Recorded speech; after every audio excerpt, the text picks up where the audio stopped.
Hello, welcome to Live from the Apocalypse. This is the stream where we play games and raise money for charity. Today we're playing Nephilim, which is our sci-fi near future campaign. This is our fourth episode, so things are starting to heat up a little bit. And we last left our heroes, our characters, our crew, on Mars. They're sort of on the Mars frontier town of Nephilim Range, and they finished a job. They finished their first successful job. They made it out alive. They made a little money off of it, but the ship still ain't flying. So they got to figure out what to do next. I think the consensus was that you were planning to head to the Martian city of Independence to make your next move. Yes. Okay. We were going to get together as a group and I think leave the ship with the Delaney's, right?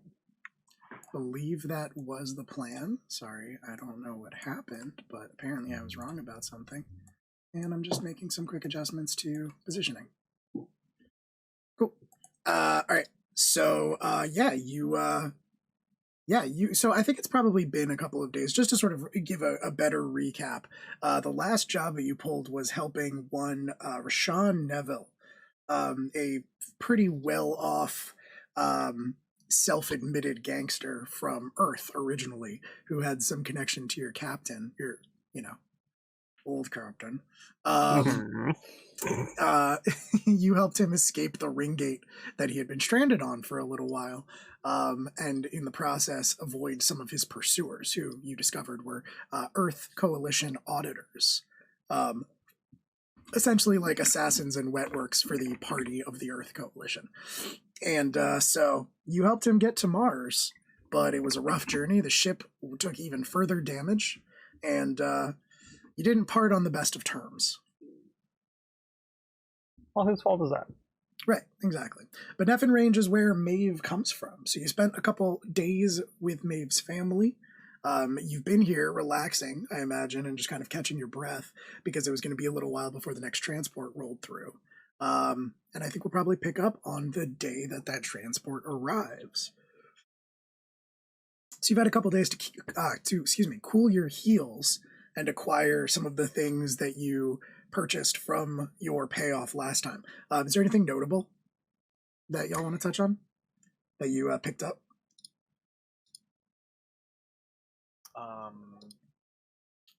Kara's probably made the biggest purchase, I think, but we've also established that might be expressed differently, flavor-wise. Oh yeah, didn't we decide that I have to find somewhere in Independence to get the surgery done? Well, if you want to get it surgically done, yes, but because we've been giving Jaxper the option of expressing augmentations as like further nano stuff, I think we did talk about the possibility of having this be an expression of you sort of learning how to turn your nanites inward, because yours are usually external, but in this case, you're kind of using them to temporarily create a virtual interface that you can use to jack into systems, essentially. Since last session you actually used your nanites to interface with Jaxper, it would make sense that you were like, oh, that's a neat strand of code. Let me... Oh, okay, yeah. I borrowed some from you. Exactly. While also, I guess, putting a bug in you. That did happen. Yeah, we're going to have a conversation about that. If I ever find out that you did it. Find out. Yeah, I'm just getting away. You guys are letting me get away with murder. So nobody murdered anyone. I actively didn't let you get away with murder. I believe you'll find. Yeah. Against every odd, you did not murder anyone. I'm just expecting I have been for a couple episodes now, Maeve to just confront me and be like, "Hey, so what is he talking about?" Mm-hmm. I mean, I now had the drinking session with Jaxper where I found out, a whole bunch of stuff that everyone's been keeping from me. So yeah, that's probably going to happen. That's good. Mm-hmm. Mm-hmm. Also, I want the record to show that I used my money to get a tactical pack. So, Thank you. I appreciate your sacrifice for the team. After how many close calls with death we just had last session. Yeah. You also bought a big wrench, if I remember correctly. I bought a big wrench. I'm now Big Wrench Waifu. It's funny. I'm doing a similar thing, though. So I'm also doing the like buy one advanced piece and buy two basic piece. Mine are far more boring, but I basically made the same purchases that Maeve did. Instead of the tactical pack, because I was like looking through all these lists and I'm like, I could get really weird extensive surgery because I rolled so well, and I'm like, that doesn't seem character at all. Nah, I had the same idea. I was just like, nah. I just want stuff. Right. So I also did the liquid assets, which I know Maeve did. So both of us have opportunities to bribe people. Exactly. I am also going to do a melee weapon. I haven't chosen what that is yet. I'm thinking it's going to be a sledgehammer. That seems very Alice. But then rather than tactical pack, I went with shields. So Okay. Nice. Alice has the ability to shrug off some.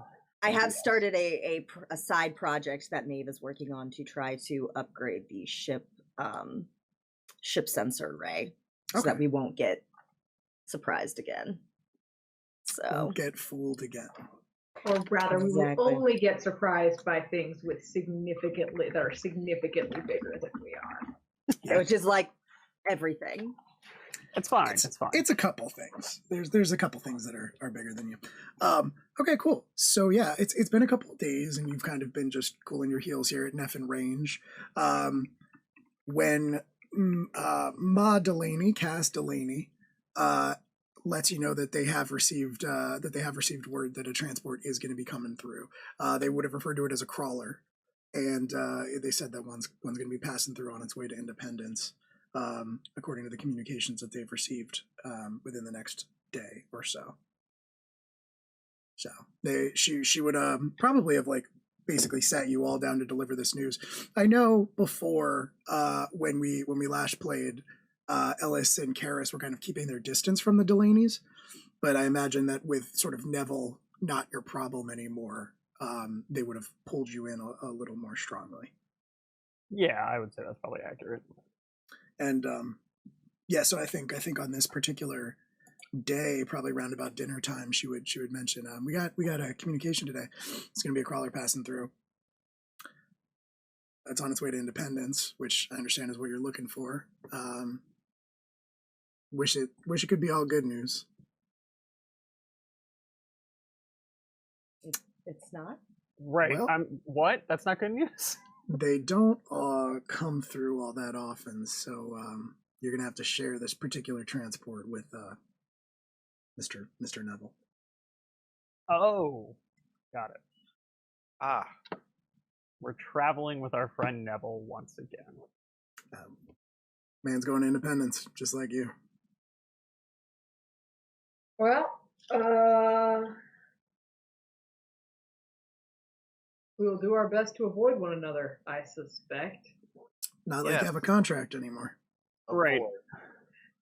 So I do think we should probably talk about what kind of contract we want to get next, because I feel like maybe not a bodyguard contract. No, we have proven ourselves to have difficulties with those, haven't we? Yeah. Well, so what kind of work are we looking for this time? So I'll interject right here, and just by the game terms, if you're looking for a certain type of work, the contract types fall under milk runs, which are delivery services, heists, which are burglary, infiltration, or con jobs, assaults, which are pretty self-explanatory, protection, which is like bodyguard work, salvage, which is the kind of stuff that you're used to doing. It's like retrieval, looting, scavenging, and then investigation, solving a crime, finding a fugitive or a missing person, investigating anomalies, etc. So those are the basic categories if you want to break it down into game terms. Obviously, some are more illegal than others, generally speaking. Right. Like, are we gonna run with this whole like, well, I guess we're the underworld now, or are we gonna try to go back to scrapping? That we I don't didn't know that either of those seem to do a great job at the underworld bit, so I think that might have come down a little bit to lack of forthcoming information on Mr. Neville's part. I think if we had been a little bit better prepared for the inevitabilities of that job, we might have done a little better. Yeah, you know what? I feel like it's important for you to keep thinking that. Let's so I think maybe you wouldn't have fought an You're thinking, coalition representative, Jax, if you had known that's what he was. I don't know. I'm trying to make that assumption that you wouldn't necessarily, that's fair assumption. So we were thinking of doing some more scrapping, huh? or delivery work, or maybe we find someone's wife cheating on her. I don't know. Like. But yeah, maybe less fighting the Earth Coalition and or Mars forces. I'm just thinking. I think we go back to scrapping, stick to our wheelhouse. And this is all, keep in mind also, this is all temporary work, right? Like you're pulling some planet-side jobs to get the ship up and running. Presumably once you're... Too. Is there planet-side scrapping? Like, is that there could be. There could be. I mean, if it existed anywhere, it would exist. Well, no, it probably does exist. It exists on Earth for sure, because there are such large swaths of land between the urban centers that are just like, derelict, and they've been allowed to grow over. There's stuff hidden in there. On Mars, it definitely exists just because, so much of it is like untamed frontier. Yeah. If you're looking at like Tranquility or Takamagahara, no, you're probably not going to be able to pick up like a salvage contract. Well, I mean, not unless it takes you out into space. Is there potentially like a scrappers union office in Independence? Yeah, almost certainly. On Mars? But most of the scrappers union jobs require you to have a ship because it's mostly out in space. Oh, yeah. Okay. Scrappers union doesn't deal much with planet-side jobs. But there might be a we'd be looking into like some sort of like municipal recycling service, basically. That was kind of what I was thinking. Literally, we would just be being garbage men. Yeah, well, there's also literally like Baltimore area scrappers. Like, there's a ton of independent scrappers, and you're just bringing stuff to the scrapyard. So. Absolutely, like the unions are the big leagues where you are like out in space and stuff. But that doesn't mean there aren't people. Just like there are always going to be people selling garbage, no matter where you go. Karis is gonna suggest we go around stealing people's catalytic converters. Strip all the copper out of somebody's house. Honestly, pretty alloy wheels. You also don't have to decide now, but yeah, basically the context of this would sort of just like if you decide a certain type of work you're looking for, and we could even break it down as easy as like, are you trying to do something illegal? Are you trying to do something kind of legal? And that would mostly just affect who you go and talk to. I like the sound of that second one. I like the sound of kind of legal. All right. Okay, I have so yeah, I don't think we're going to decide anything until we start getting to independence and figuring out what that's going to look like. Sure. But I do want to ask the world as it exists, because we haven't really, you and I haven't really clarified this, is that is the bounty board in this universe like a physical commodity I need to interact with, or is that is it like a dark web site or like a broker that I contact, or like do I need to be at Independence before I make another bounty hunting roll? Because last time I was on the Ring Gate. Right, no. So the link, which is that very sort of like first like very limited internet that you have access to when you're out in space and not able to get on the net, includes a bounty board, essentially. Okay. So there is that bounty board. That doesn't mean that people don't have contracts available outside of that. Like if you're looking on Independence, they're probably not going to post their bounties on that board simply because, or some people might not, simply because, that's for people that are out in space. They can't necessarily afford to have a bounty hunter come planet side just to do this job. There are plenty of people around on the planet that are willing to bring somebody in, just like because it's lucrative. So there is a bounty board you can check. You can also ask around in Independence. I think I'm going to check the online bounty board. Okay. First roll of the session. Once again, it's a 4. So coming in hot with Dice Maven. This is such a strange system because again, the only DC bounty is on a crew member. The more this happens, the more confusing it is. So, I mean, the problem with All Powered by the Apocalypse, right, is that, like, there's an assumption that sometimes you will fail, but also sometimes you will succeed. And that hasn't been happening with you all. Right. Well, what I mean by that is that, like, sure, there's a decent chance that I fail on this thing because the most I could ever have. Oh, I'm sorry. It's actually a 5. Okay, My it's a bonus 5. but it's still a failure. You find a completely different bounty on Jaxper. Right, I'm exactly. And I'm like, the more this happens, the more it's like, well, you've rolled 4 times on the bounty board, and there's another bounty on the crew. Like, So honestly, I kind of don't hate that idea just because Jax is new to the crew, has been around for a long time, and there's a reason why he decided to join like a scrapper crew that goes out into the middle of nowhere and is completely isolated from the rest of the universe. Finding these bounties on Jaxper. Yeah. Like what you're kind of piecing together parts of the puzzle that is Jaxper. How And many what you're people learning, did you piss off, Right. Jaxper? what you're How learning many is that he's bars been a did lot of places and he owes a lot of people money. So there's someone on Mars who's put a bounty on Jaxper. All right, so yeah, because it's you, these are between the two of you to answer. I will give you the 5 questions again. Is who has a bounty on Jaxper? Or no, so like I like the idea that it's Jaxper. Sure, it's not going to be Maeve, right? But As if anyone on Mars would dare to put a bounty on Maeve. right, exactly. So who put the bounty on them? What did they do? Is it dead or alive? And where do I collect the reward? So I will throw this out here. I also have an idea for Karis. Do you want another bounty, Della, or like is this an idea you like, or do you want to do something else? As much as I like it, I feel like I've been taking up a lot of screen time, and I think it's cool to let somebody else take the heat for a minute or two. Okay. All right, so Karis then. Oh You- boy. To give you an option, Will, it does just say a crew member. Right. I am included in crew members. For sure. Yeah. For sure. So remind me how this works. So the way it works is that when I roll for the bulletin board, I can get a number of leads. If I succeed in any way, I get a number of leads, and then I can spend those to declare a person in a scene as a bounty. So I basically can hold on to that. Otherwise, it becomes this, where it is the only decent bounty is on a crew member. The GM will tell you who. The player of that crew member then answers the bounty questions. And that is those 5 questions I gave, which is who put the bounty on them, what do they do, dead or alive, where do I collect the reward? And then if I collect a bounty, I get a +1 on a Hey Big Spender roll, basically. Karis, normally you would be in charge of answering this. Can I do this one? Is that okay with you? Mark. Okay. Yeah. So you find a bounty, but it is a missing persons bounty, which is a little unusual. Okay. The bounty that you find is listed by someone named Roland.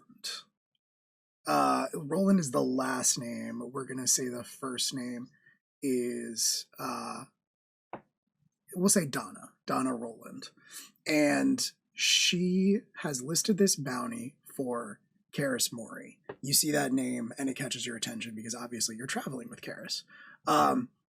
The bounty basically is not that Karis has done anything wrong. The gist of the bounty is that they, their friend Karis Mori took a job on a ship through the Scrappers Union, but hasn't been in communication with them in some time. And they're trying to figure out if they're alive, if they're dead, if anybody has any information, anything like that. Okay. Oh boy. I'm gonna need a notebook for this. The reason I'm dropping it in our chat as well. Okay. No, just for me to keep track of the lies I'm going to have to tell. Yep. Oh yeah, you got a whole spider web, don't you? Yeah. The other point with this too is because we did advance last session, I do want to remind Will specifically of this, is that we kind of declared as well, because most of my skills as a character revolve around bounty, that we have stated that like the primary in the background bounty that Alice is working on is the people who killed Grace. And so when rolling to do that kind of stuff, I can do some of the bounty things. For sure. Yeah. That contract definitely stands. But looking for new work to see if you can make a quick buck on the side to support the ship. That's instead what you come I just across. find that somebody's looking for Karis. Karis's friend wants to find them again. Yeah. Man, Karis, why haven't you bothered to say anything to your friend all this God, time? You're Walk making away him from worry. Donna like that? Jeez. I actually don't know who this is. I don't know that. I So don't think it's been brought up in character just yet. I think we're still just joking Oh. around That's- about it. that was Just that was not messing. me saying it in character. Yeah. I'm just panicking and trying to think of my feet. No, you have some time. No, I also what? wasn't going to bring it up at first because again, this is one of those things that like we'll establish. That's strange. A bounty hunter contract is like she didn't put your picture on like Facebook and say I haven't seen this person in a little while. Like she's willing to pay money to find you. I mean, she does say it's been a couple months right. with no word, and that's been about how long Karis has been on the crew. Yeah, I think Ellis is going to sit on that one for a bit and figure out and maybe contact Donna and maybe do some work that way. Because one of my hooks is already, who is Karis? Where does he come from? Absolutely. Okay, so a little later in the day, well, that was around dinner time. So y'all retire for the night, get a good night's sleep. I imagine you're kind of packing your stuff up and probably pulling what you need out of the Nephilim, since you're leaving it behind in Nephin range before you head off to Independence. So you're kind of like gathering your gear, figuring out what you can leave behind, figuring out what has to come with you, and you pretty much pass the day that way. The next day, I think you are awoken bright and early. It's not an alarm that goes off, but there is a sort of like alert that sounds throughout Nephin range. And it's probably just a voice that says alert, alert, approaching. And you step outside of the house. You've got your stuff already like set by the door, and Cass and Orson Delaney are probably already out there waiting to receive the crawler, which you can see creeping over the range, now headed towards you, and it pulls into like the platform that has been set up as a staging area, just at the edge of Nephin range for it. The crawler kind of looks like a train, only like a couple of cars long, maybe 3. There's like cargo, passenger, and engine, but it runs on treads essentially, as opposed to train wheels. Obviously there's no track or anything like that, but the top of it is completely covered in what you would recognize as solar panels essentially, and the sides of it are also covered in basically giant fans, which you would know as part of its dual power system. It draws power from the solar, and during the movement it also generates wind with all of these fans spinning. It moves at a pretty good clip, so it generates a fair amount of power for itself. It is, in fact, a solar tank train. So that pulls up, and the crew kind of hop off. Crawlers. Yeah. How big is it? Like what's our size? Yeah. So I would say we'll just compare it to a train for the ease of comparison. So we'll say it's like about the size of an Amtrak train, about 3 cars long.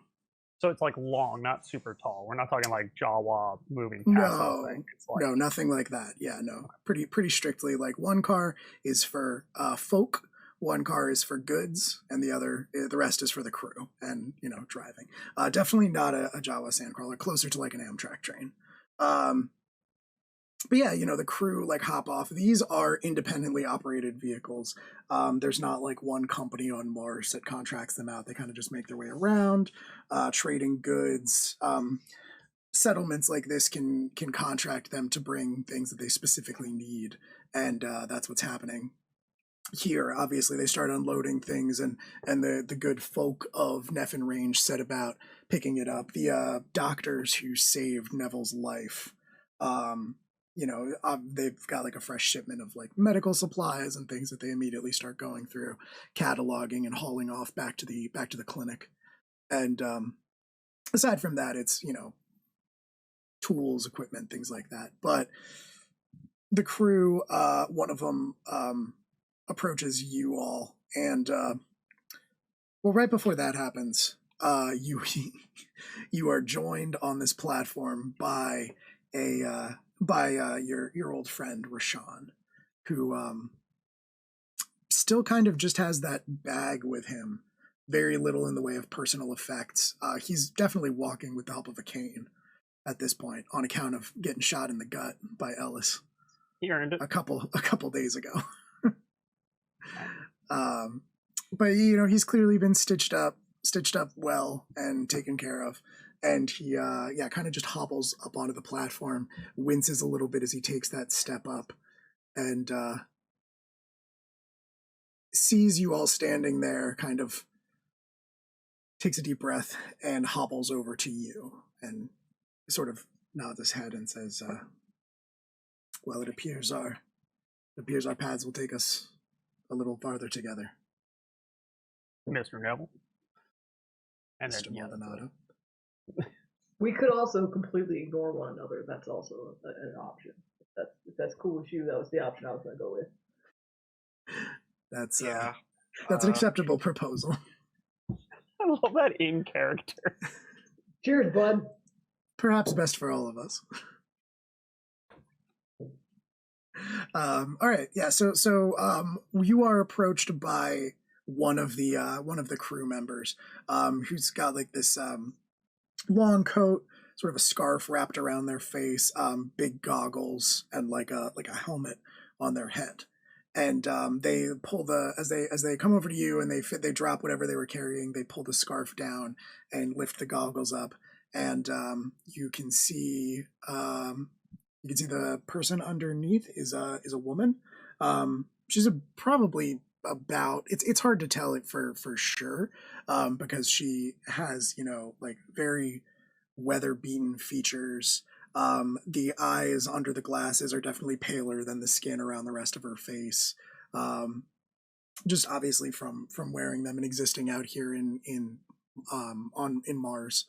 And yeah, you would estimate probably around Ellis's age, but she nods at all of you and Neville and says, I understand y'all are seeking transport to Independence.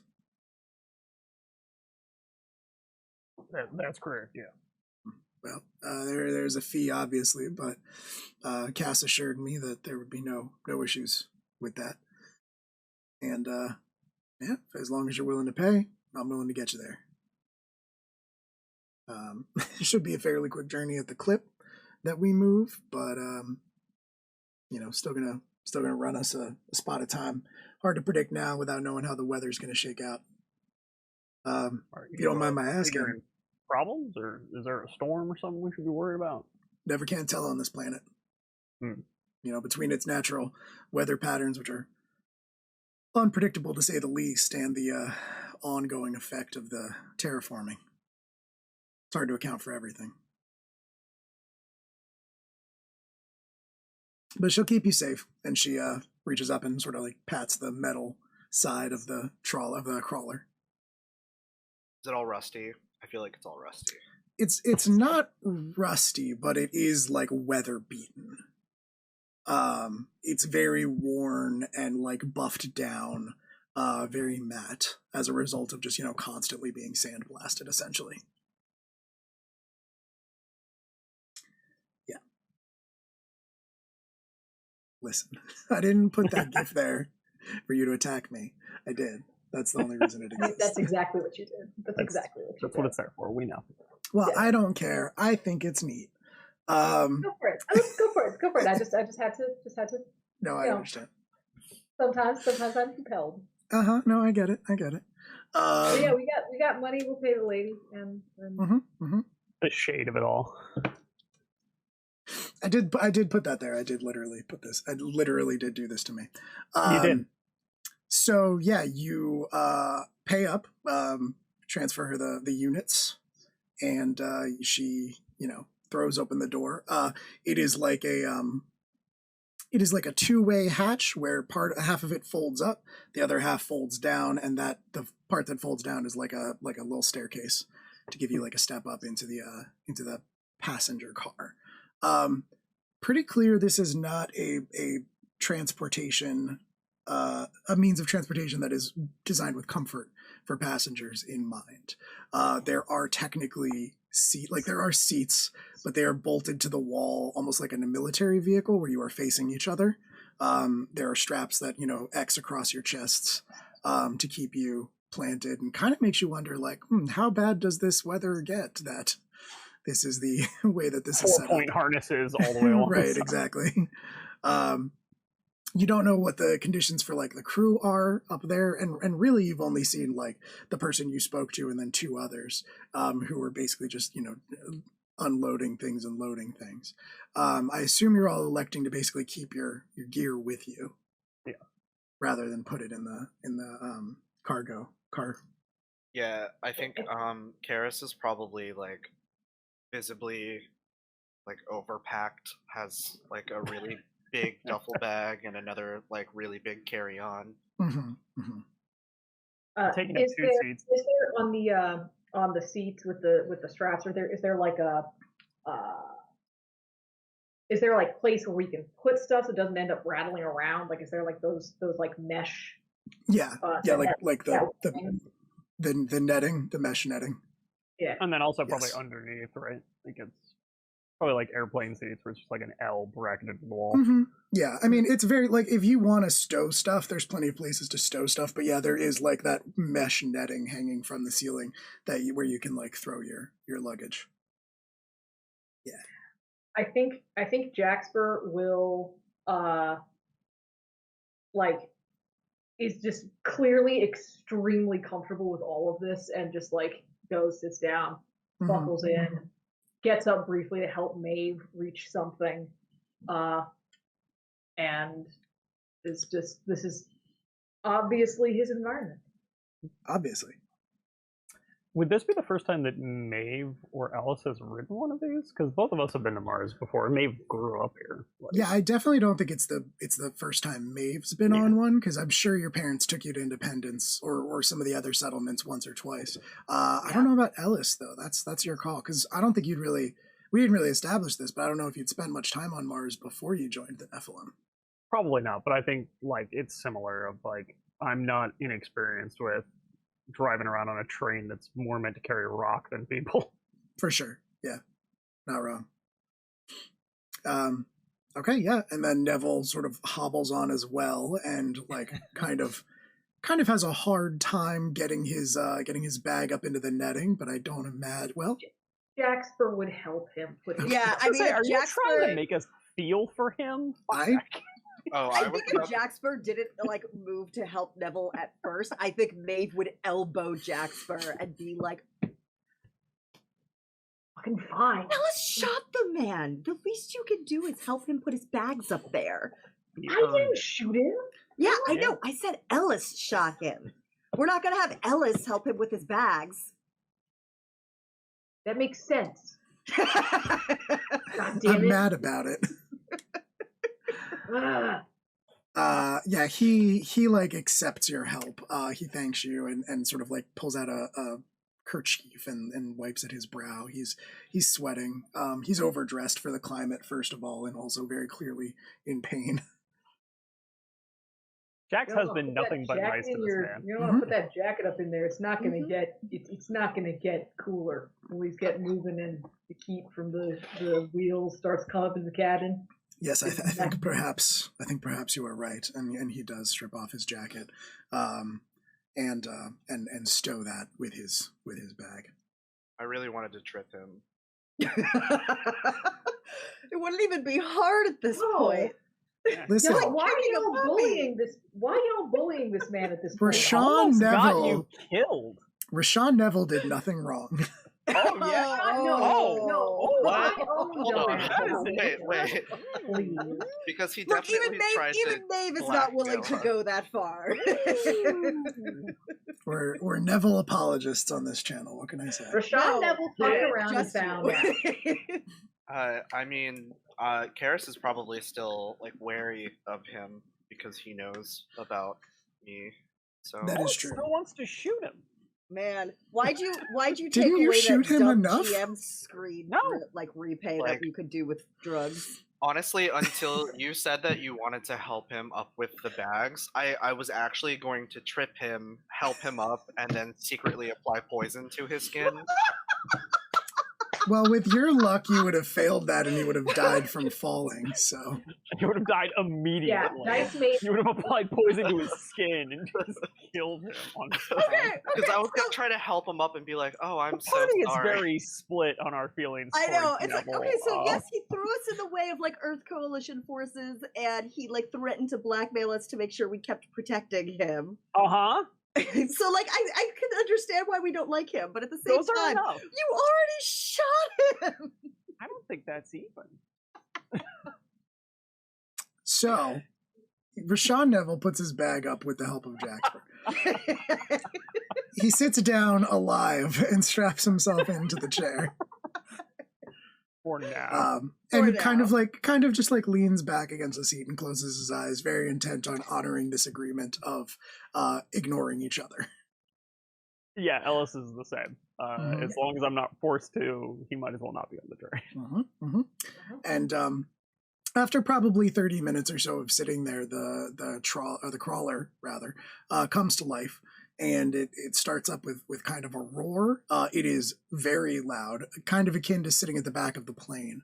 And the treads start to grind out the long journey to Mars. And like, to be clear about the terrain, right? Like it is not like desert. It is rock for the most part. So like these treads are they are able to like find purchase. They're not sort of like slipping through the sand or anything like that. There are probably sandy patches, but for the most part, it's just kind of the red rock as far as the eye can see, except in the patches where people have actually managed to grow things thanks to the microorganisms that the Earth Coalition dropped here decades ago that have slowly been transforming it into a hospitable, well, livable environment. But yeah, so it sets out and you are now traveling across the Martian landscape. I imagine there are like hatches in the side of it that are currently open, but are clearly made to slam shut at the slightest hint of any sort of weather disruption. Yeah, are you all doing anything on this journey, or are you kind of committed to this idea of keeping to yourselves? It's a long, boring ride. Probably like playing poker or something like that. Like, you know, Yeah, like Is playing there cards or cafeteria? something like that. So wait, is it just us and Neville? We're the only ones in here, or are there other people? Oh, you are the super. only ones in here.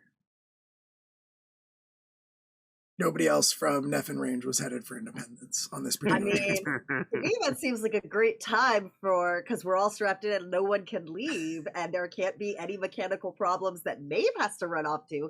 This seems the perfect time to bring up. So, what were you going to blackmail everybody about? Oh, Am I seated close enough to elbow Maeve? Jaxper definitely is. Sure.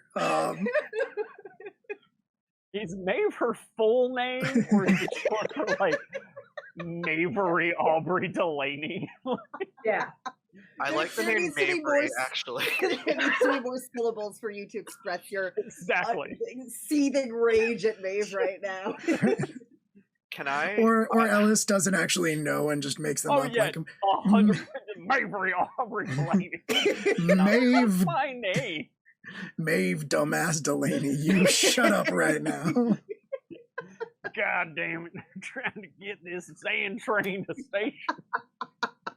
Damn kids and your precociousness. Well, it So- sounds like none of you will tell me anything, so Your I might as well ask perspicacity will be now. the death of Neville will sort of clear his throat and You don't have to uncomfortably. answer that. Yeah, You he will don't say have that. to answer that. That doesn't seem entirely true to the spirit of the arrangement we made for the length of this journey. I agree. Karis is silently and threateningly staring at Neville. just like no break in eye contact, just like a Why are you people so bad at this? Why are you people like you people? All of you people are so bad at this. Like, At what, Jax? Secrets? Interrogating others? Sand transport? What are you thinking?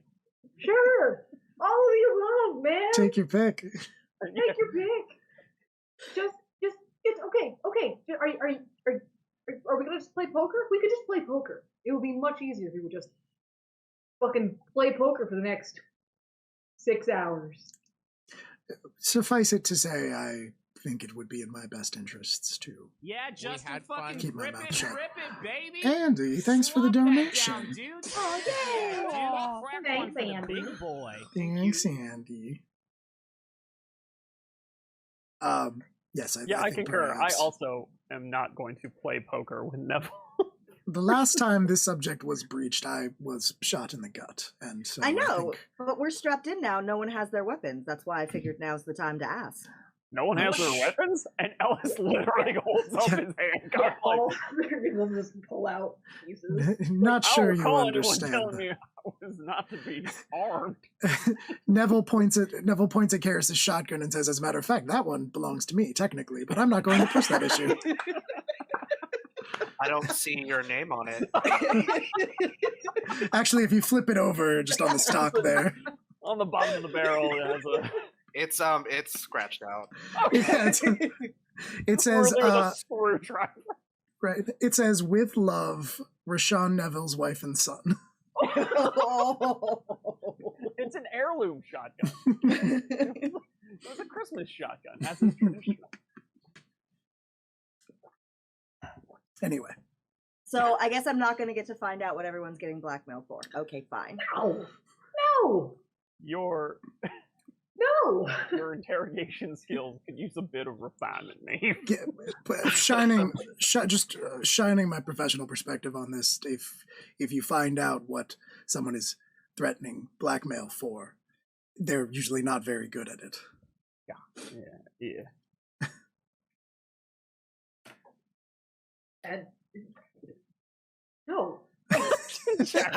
Still, no. Whatever. Jasper's the one that was like spilling his guts last night to me. So I think that might have a little Oh. bit to do. Oh, wait, are you saying that you think Neville should tell you things because he also has a crush on your character? a crush. What are you talking about? People just tell me things. Yeah, I just have one of those faces. strong young men just tell me things while drunk on whiskey in my parents' kitchen. It just happens to me. I don't know what's going on. I don't feel the need to justify my choices to literally anyone here. I'm now just sitting there playing games on my handheld. Just ignoring us. Now that you're Video confident that games, Neville's not Karis. going to tell us anything. Yeah. Assuming you do not invite Neville to play poker with you, he will not bring it up. Ellis and, is um, definitely taking a nap. Okay. Head back, hat over eyes, 100% not asleep. Okay. All right. Cool. I'm also gonna pull out the shotgun from its storage space on my back and just lay it on my lap prominently for Neville to see. Well, that's just unkind. Oh, this is yeah. so unnecessary. This is so unnecessary. Yeah. It's fine. I'm being rude. It is rude, but it's It is also rude. fine. Also. Okay, give me 1 second here, because it feels like stuff should happen. What stuff? This is the stuff. There's stuff Bullshitting in the happening. crawler. I mean, this is the stuff. Train ride, it's fine. Yeah, it is. Okay, cool. Yeah. How to act when you Is that a 50s like recommendation? How to behave when on a sandcrawler. I feel like we've heard that audio on this stream before. I feel like this is not the first time that particular soundbite is played. So yeah, you the rest of the journey pretty much passes uneventfully, I think. Neville is definitely just going to mind his own fucking business as long as he is permitted to do so. And the rest of you can, sort of play poker or whatever you want. I imagine you can probably just do it through your handhelds since you are strapped in. Like it's just virtual poker or something.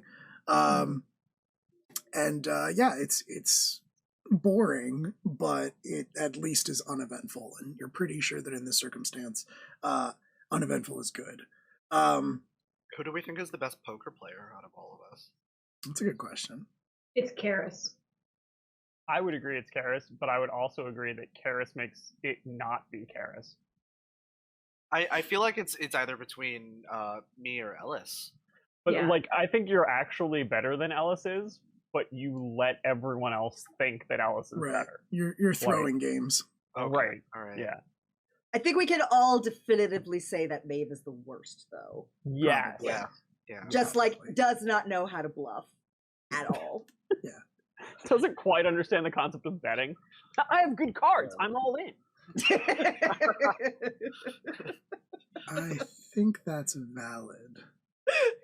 That's how this works. My hand is the best. Yeah. No, Ellis, you already taught me that this is a good hand. Why wouldn't I bet on a really good hand? I have a flush. What the? Why did you show us your card? Maybe. What? Well, you're gonna see it at the end anyway. What does it matter if you see it? Mate, that's not how this game works. True. Okay. Actively opposed to the concept of lying. The only people I believe in lying to is the government. If I were to lie about my hand, I would be cheating. Why are you being my husband right now? Look, that crush Jaxper has on Maeve had to come from somewhere. Mm. Right.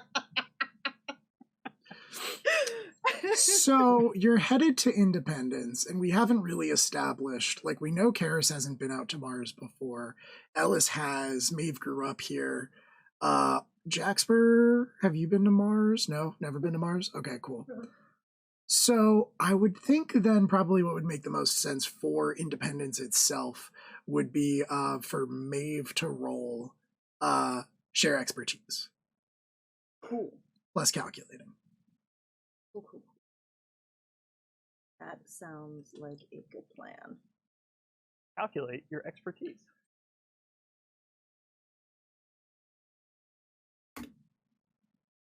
Fuck yeah. Fuck yeah. All right. So with a 12, I know everything about Mars like the back of my hand. you can ask a question related to the topic, and I will give you a useful answer. And if you just want that question to be like, hey, what's the deal with independence? That's fine.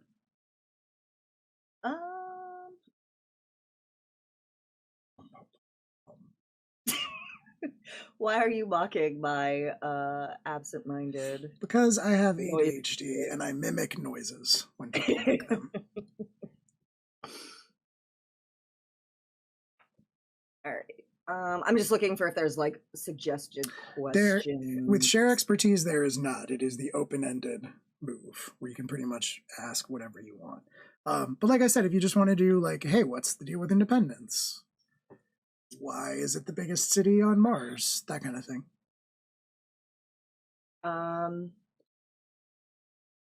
Yeah.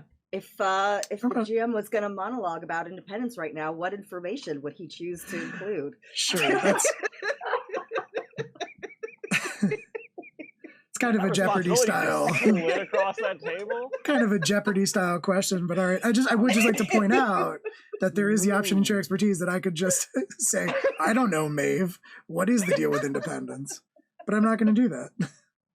I mean, could do, what's the deal with independence, or Yeah, like, yeah, yeah. hey, No, we're going with like a Right. specific goal in mind of like finding work. If it needed to be more specific, it's like, Sure. where should we be headed specifically in independence to have the best chance of like actually finding work that's gonna fix the shit? Right. So we'll just say that, like, at some point during it, Jax or Karis, somebody who's never been to Mars before, was just kind of like, so what's the deal with this place where we're going anyway? And Maeve, like, was able to supply the answers. So Independence was actually originally a World War III Earth Coalition military base. It was the only one that was actually constructed on Mars as part of the conflict, but World War III came to such a quick conclusion, it was essentially abandoned. Because Mars is still neutral territory, none of the militaries of Tranquility, Takamagahara, or Earth Coalition have really set foot on its surface in a long time for fear of breaking that uneasy truce. So this base with all of its personnel and soldiers was essentially just abandoned.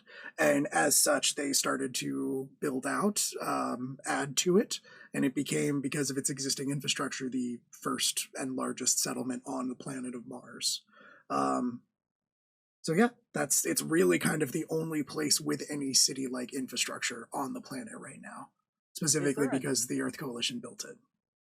So is there an advantageous reason, and this isn't me trying to like plumb your knowledge of this stuff, but just because it would be probably useful for us as far as conceptualizing the city, like why is this city here?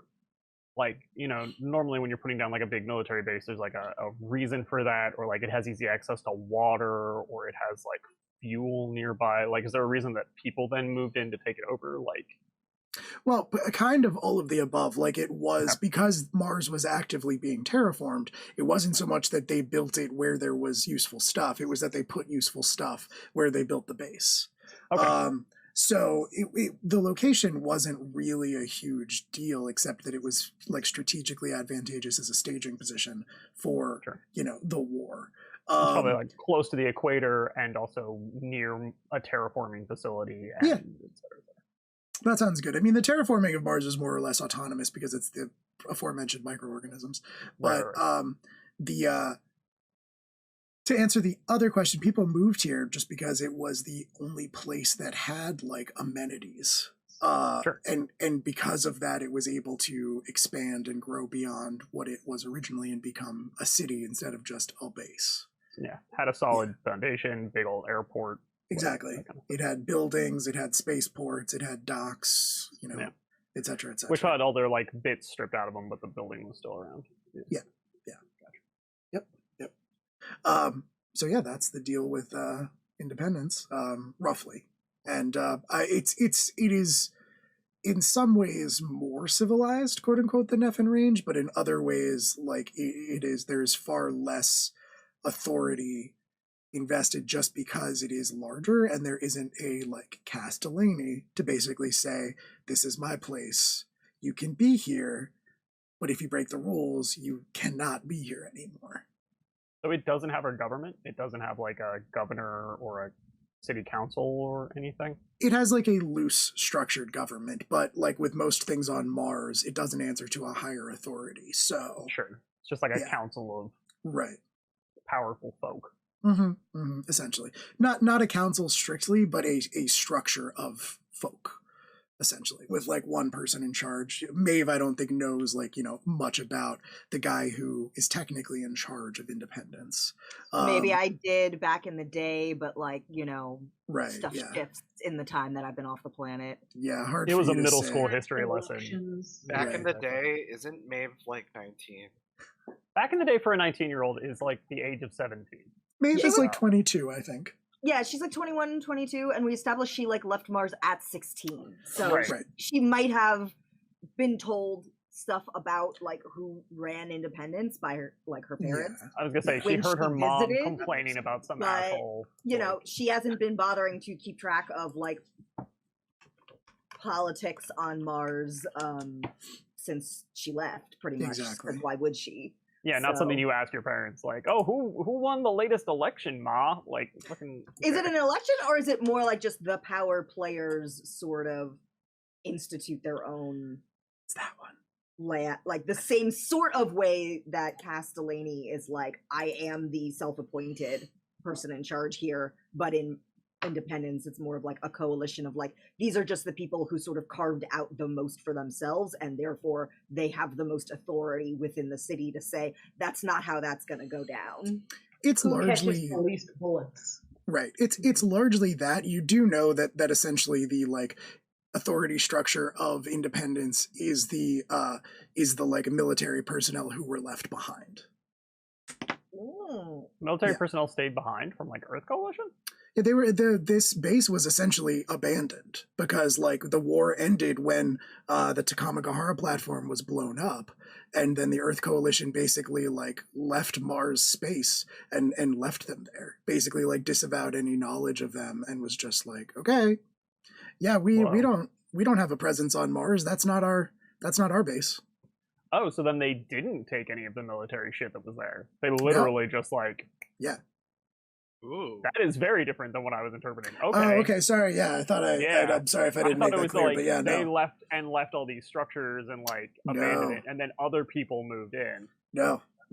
It was originally the personnel. It was like the crew, like the engineers, the construction folks who were. So they hate Earth Coalition, huh? Yeah, I mean, there's a reason why they called it Independence. Yeah. All right. Okay. That sounds like there's potentially cool stuff to scrap. Yeah. I feel like go the dig people in a who were- whole bunch of nuclear reactor cores. That sounds real fun. Let's go. Well, do hell, it. this is definitely the place that Neville should be then. That Hey, sounds here's a whole way bunch of people who cooler. are militantly opposed to the Earth Coalition. Yep. I want to salvage some nukes. Y'all are getting real horny for salvage. Also, like, safe to assume they probably have all of the nukes.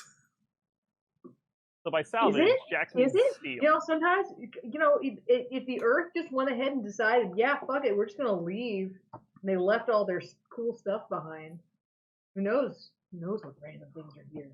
Well, no, they didn't. That's the point. They didn't leave. They left the personnel as well. Yeah, I that's would what I'm assume those saying. personnel would have. So those personnel probably are the ones who had the nukes. And they, This There's is all a- the there's a- conversation, by the way. This they is might need me to, 100% they might Maeve. need, they might need me to come find stuff Yeah. for them. That could be cool. There's a fine wanna line go- between salvaging nukes and stealing nukes. I don't know if there is a line there. Is I think it there- might always be stealing. Sounds like the difference. According to the danger rating of this system, there is a difference. Mechanically. Yeah. Mechanical. One is more dangerous than the other. Anyway, yeah. So that's kind of, the conversation that you were able to have about independence as you're making your way there. And at a certain point, like, you are able to look out of the ports.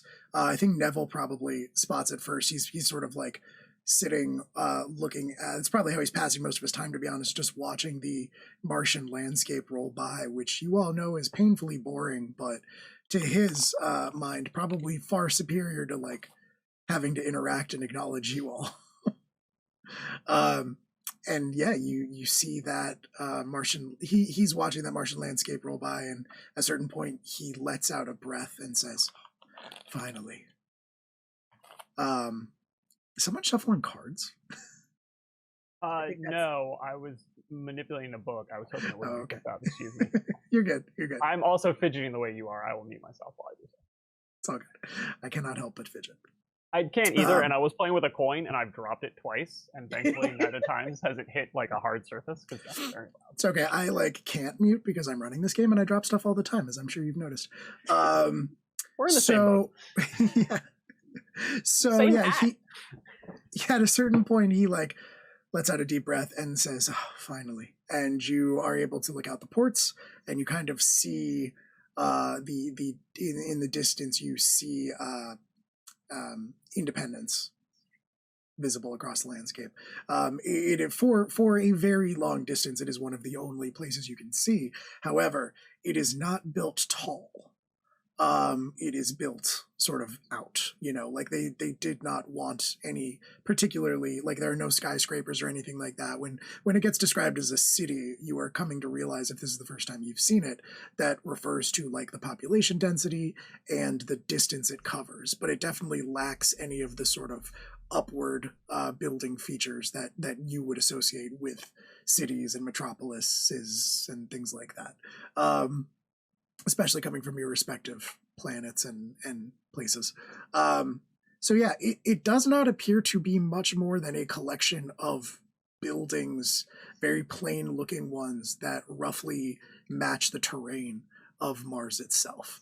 But there are walls built around the outside of it, and you can also see, you can see as you approach that the construction of the city has expanded far out beyond those walls.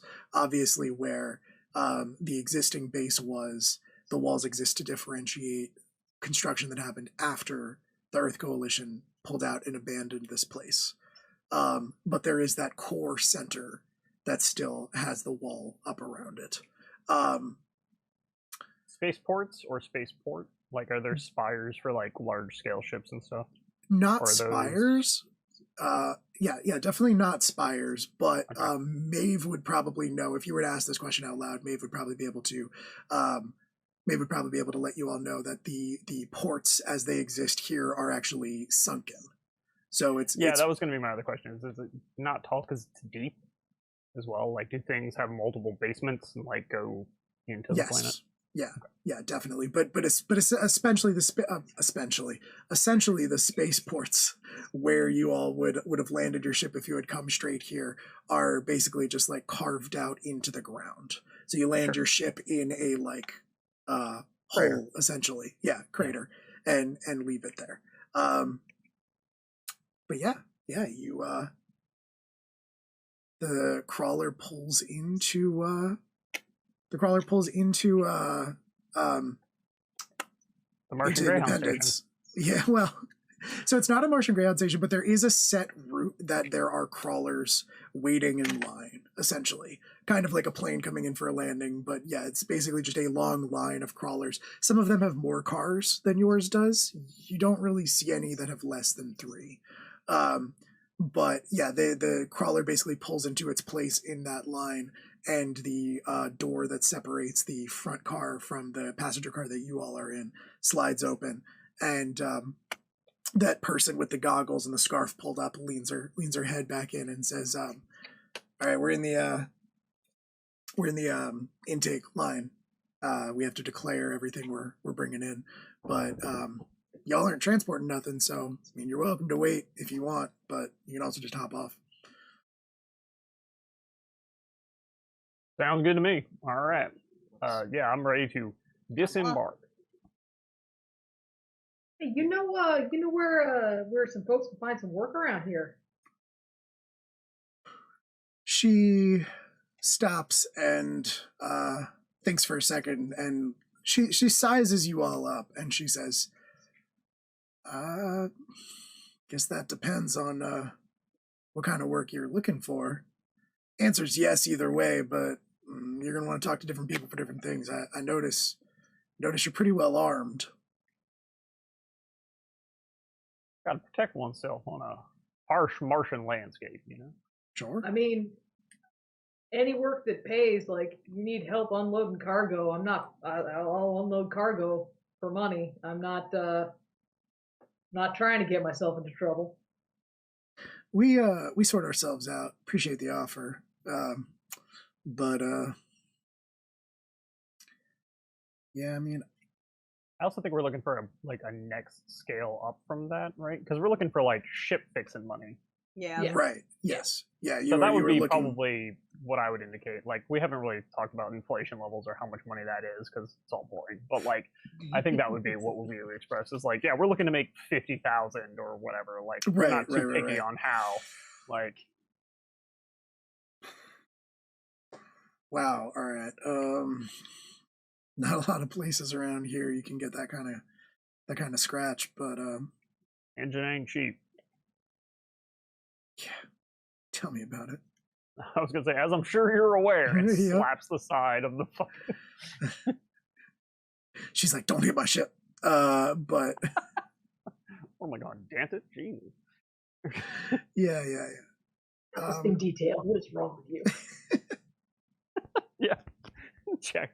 Where can I steal nukes? That's what I want to know. Catalytic converters. Mhm. Let's just all get on board under the stealing sand nukes. I want crawler. to steal some nukes. Why are we stealing nukes? What are we going to do with the nukes? Who are we going to sell them to besides the people we just stole them from? We're gonna power the ship with nuclear bombs. I have a feeling Ellis knows some people who could fence a nuke. Here's what you do: you Ellis... steal a nuke from Independence, and then you approach the people in charge of Independence, and you say, "Hey, we've got a nuke." We hear that you might have You lost your lost stockpile. You might have gone And you through might- involuntary disarmament, and we'd Yeah. like to correct your issue. It cannot fail. This plan. Yeah. All right, Alice has Andy, some I'm of going its to own need you to go plans. haze yourself. Oh Jesus.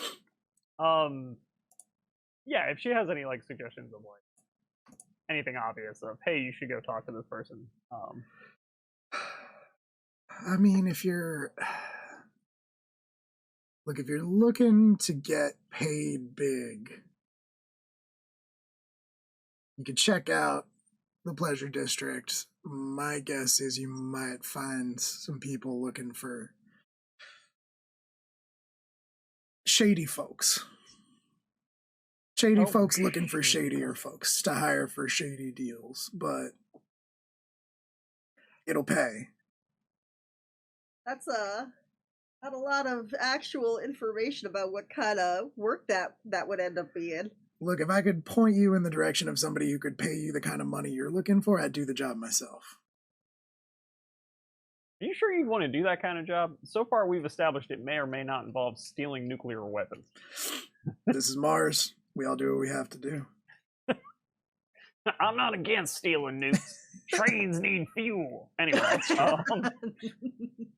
we've also established that your ship runs off of hydrogen, so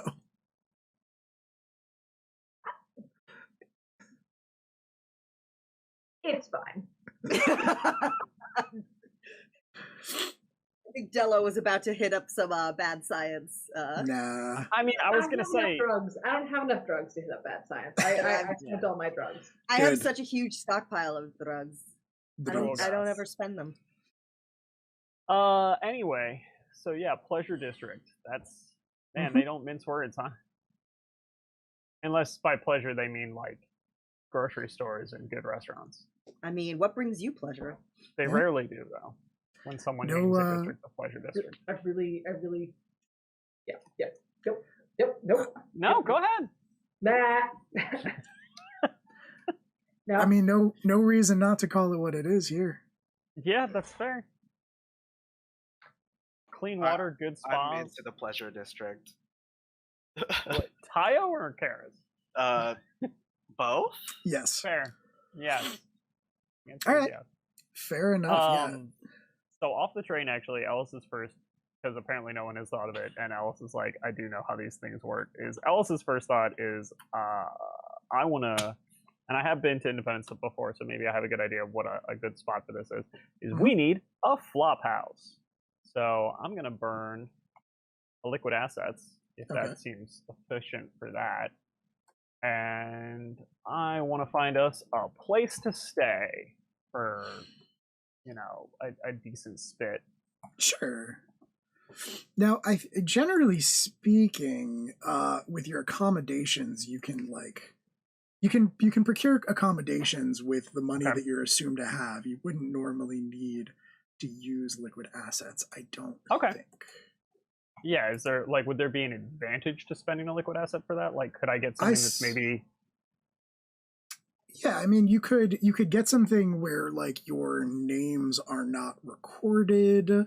You could buy some discretion, I think.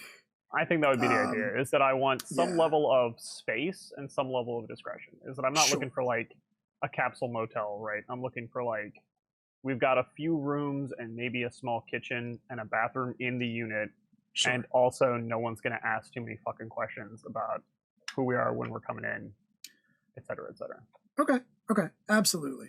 Yeah. And she, the driver of the car could point you in that direction very easily. She could say, yeah, if that's the kind of thing you're looking for, I got a friend of mine who owns a place on this planet, and you can there's a bustling economy here where you own a property and people can pay you to temporarily live in that property.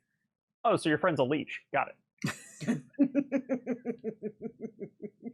Actually, it's just a really legitimate way to make money. Yeah, to suck fundage off of. Yeah. No. You don't understand. It's a job. Because you gotta the property upkeep. You gotta provide the work that you have to do to maintain possession of something like land. It's considerable. You don't understand. Hi, everyone she puts who's out made it to the stream before. Have you met Will and I's leftist politics? You don't understand. She puts out towels and like soaps and things like that. So it's a lot of work actually. Like once in a while, the appliances go down, and then she has to take 4 or 5 weeks to contact someone to replace them with an inferior alternative. So anyway, It's gonna get real weird when I try to rent out my house in the next couple of months. that's not an Airbnb though. That's a landlord, so you'd be fine. That's right. Yeah, everyone yeah, knows that. y'all never expressed they're negative fine with opinions about landlords. landlords. So anyway, I've certainly never expressed a negative opinion about landlords on the internet. no, never. Yeah, Anyway. she points you in the direction. She says, "You go talk to my girl Tandy, and she'll get you set up with a Tandy. with a place where nobody will come looking for you." Sounds good. So Alice is going to do that. Okay, cool. Yeah. That seems like a pretty good place for us to take a quick break. Top up drinks, grab a snack, use the restroom. So we'll be back in just a couple of minutes. Thanks for sticking with us, and we will see you very shortly. I'm not buying time. It's fine. We're back. I missed the arms up. Well, we all did as well. It's all We're highly good. coordinated. We're back and we're drinking. Oh, it got us. Yeah. We Believe had it So- or been not, drinking yeah, before. all of the laughing and being idiots was not because of drinking. Yep, the drinking the has drinking has begun. I didn't just hit the bowl. You just dropped into a bowl? You just hit. What? Oh, what did the Yeah. bowl do to you? My bowl of mac and cheese. Oh. Very much. Yes, yes. Yes. Everybody drop in chat what you're drinking, but in the meantime, we got you have been told to go speak to Tandy. In fact, you've been put in touch with Tandy by the driver of your crawler. And she basically just gave you a location to head to, and probably just like a communication designation to reach out through your handheld. And like the language to use to basically just say like, hey, they would have given you their name as just Ozzy, and you told you to reach out and say Ozzy told us to contact you for temporary accommodations, and the person basically gets back to you and says, all right, no problem. Right, all right, no problem. It'll be this much, a night. And assuming that you are fine with that, which it sounds like they are, they would have just, transmitted you the address and the codes to get through the lock system. And yeah, you can head on over there. Yeah, and as established, I'm going to spend one of those liquid assets to make sure that that's, quiet, private, 0 questions. Absolutely. No names, yada, yada, yada. Absolutely. Yeah, so I think it is just a very small place. In fact, it's probably out back of a busier street, very much like off the beaten path. I'm actually picturing like how in how like Tokyo and cities like that have just like entire like districts that are basically just in like the back alleys where you could never fit a car. Right, it's a walk up basically. Exactly, just a situation like that where you're definitely out back of some fairly like big popular places, but this is just an unmarked door with a security system set into the wall, and you're able to plug in the codes that you were given and get on in. So yeah. And yeah, it's a small place there, but it's more than adequate for what you're looking for. You'll probably have to get creative with sleeping arrangements. I imagine there are probably like 2 beds. There are 2 rooms, each with 1 bed in it, like a couch, Right. a kitchen, a little kitchen area, that kind of thing. Yeah, a little kitchenette, little half bath. Mm-hmm. And yeah, Cool. what's your So, next move? we're Does gonna anyone head else to want the to do anything? Yeah. Ellis, did they give you a Wi-Fi password?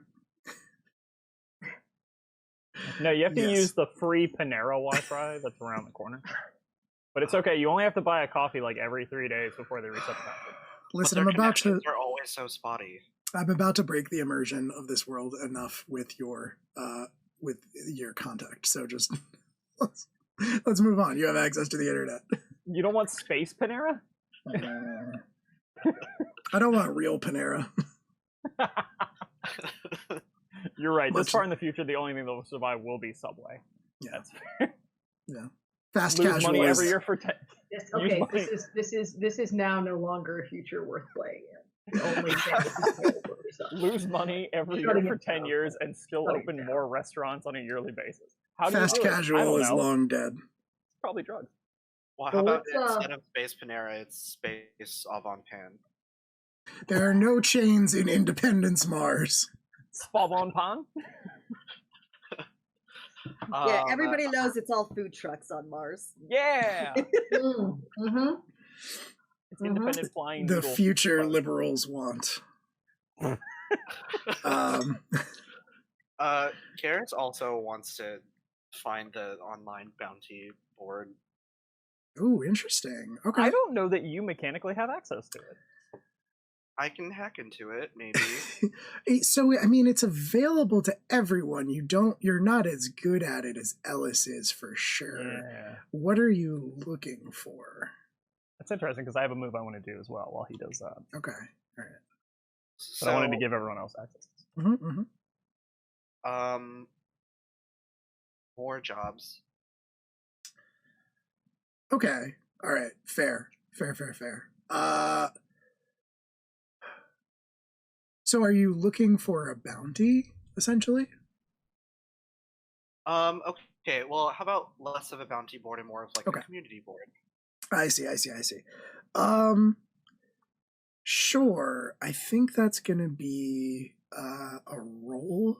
I think I'm gonna want a roll from you, and I think the roll that I'm gonna want is probably.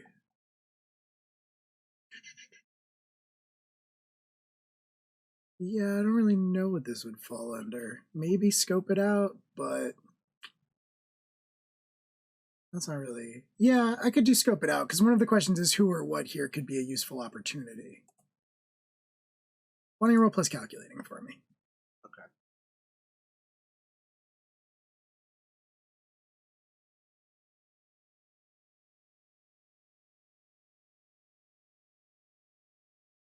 Eight. You had an 8, which qualifies you for one question, which I'm more than happy to say is what could be a useful opportunity here. And I think generally what you find is a bunch of listings. Like you find a bunch of different jobs on like this. It's not a community like, well, I guess it's closer to a community board than it would be to like Space Next Door or anything like that. But essentially, yeah, you do find some like local listings on the web for work of varying types.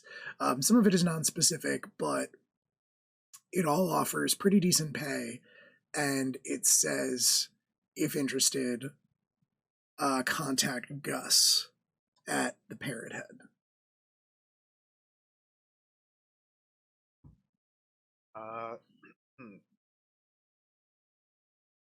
Hey guys, I think I'm gonna go pick this up and show everybody on my little handheld. Oh, that sounds. Not non-specific community work. Well, it's not that it is it doesn't say non-specific community work, but it lists a lot of different jobs, and they all sort of say like they all sort of end the same way. See Gus at the Parrot Head. Nice. Yeah. I think I'm gonna head to the Parrot Head. Yeah, I'll come with you if you're okay with it. Sure. Let's do it up. Meanwhile, at the same time, Ellis like gets fully dressed and like puts on his hat and just like leaves the opposite direction. And Maeve's like, "Cool." You should come with Going us. Yeah, I guess Ellis is doing his own thing today. Ellis is gonna do Bloodhound. I'm gonna hit the streets God. and contact some shady information about a bounty that I have. Oh, this is all making me so nervous. I'm so panicky right now. Yorp. I'm sure it'll be fine. Definitely going to be great. Okay, all right. So the move it's specifically before, so to give you a little bit of preamble on this one is, so I hit the streets to contact or to seek out shady contacts and intimidation to get info on a bounty. Roll volatile. On 10 plus, you're hot on their heels. Gain a lead and ask 2 questions. On a 7 to 9, the trail is cold. Gain 1 lead and ask 1 questions. Nothing on a 6, and then I've got a list of questions here that I can. Yeah, absolutely. Nope, Okay. nothing. All right. Nothing So I'm it is, gonna go poke around in some bars, and ain't nobody know nothing about Donna or Paris, I guess. It's true. Oh, but this is hey, making it so hard because Karis doesn't know that true. Ellis has the bounty. mark an XP though for your Yeah. troubles. Do take. Just to give you the questions though, it's where were they last spotted, which would be hilarious to ask. Weakness I can exploit. Who do they have connections to? What's their best defense, and who else is after them? Which is the question I was going to go for. Mm-hmm. Yeah, no, you don't really. Nobody seems to really know anybody by those names. You get like a lot of people. You don't tell you like if they're not in Independence, most people around these parts aren't going to be able to help you out much. Fair enough. I spend the rest of my time getting drunk before getting back to the flophouse. Do you go anywhere in particular to get drunk? I avoid the parrot. The Parrot Head. Yep. Okay. Beyond Split that, the party. Keep the party split. Let's do it. so this Alright. was specifically Ellis trying to get information on Karis Right, the right, first right, day there to see, one, if this is a thing that I need to handle now or et cetera, et cetera. Okay. Well, Dan, get comfortable. The rest of you. I'm fine with that. I mean, my communicator's still on, right? Yeah, So, yeah. If you're needed. The rest of you do head to the Parrot Head, which you're able to track down as a bar. It is in the Pleasure District, right over the line, and it appears to be pretty well known. You arrive outside of it. It is a kind of just a squat concrete building like so many of the ones in Independence are, except this is the first one you've seen really that has like bright signage on all the time. It says in bright neon letters over top of the door, the Parrot Head, and there are like palm trees on either side of it that are like animated to sort of sway in an imaginary breeze. Yeah, purple neon. And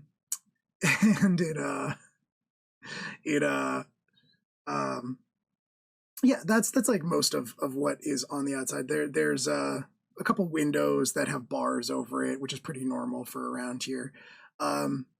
They all sort of seem to have that same sort of security preoccupation.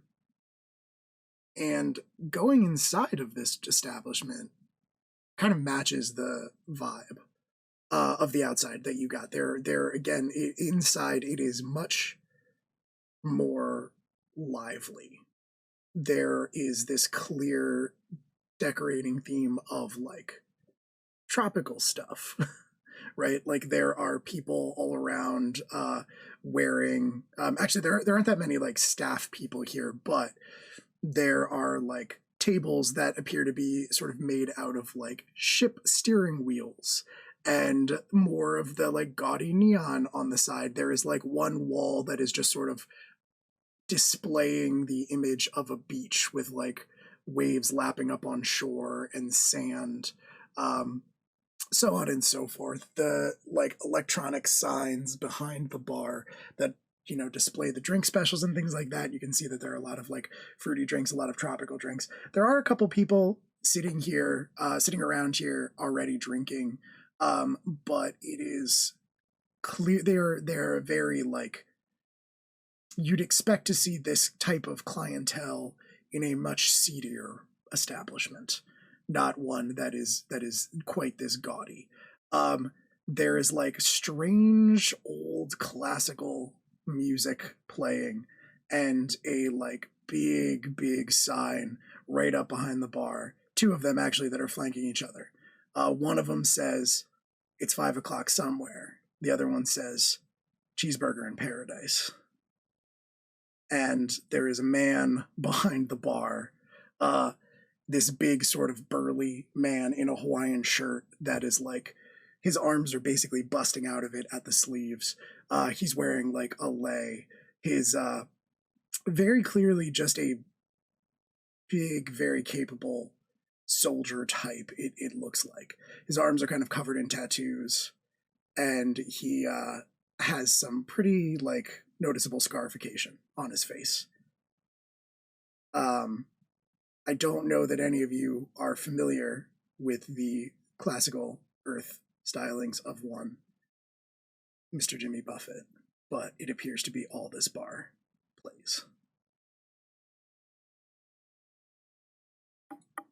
What is this music? The guy behind the bar, like leans across and says, "You got a problem with the? You don't have to drink here. Lots of other bars." Oh, no, your bar is wonderful. It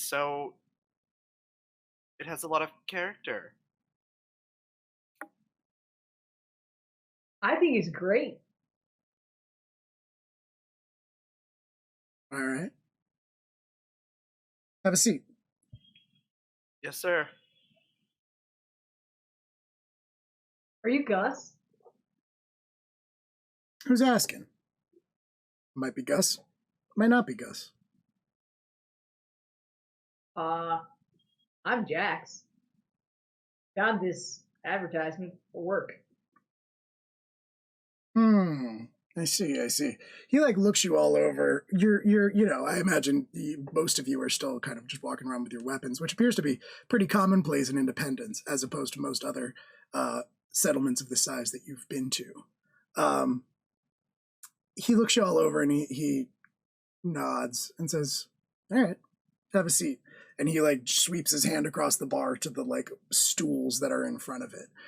Everyone else who's here drinking is at a table, one of those like tables that are made out of a ship steering wheel. But the bars that are, or the stools that are in front of the bar are vacant, and he tells you to come over and have a seat.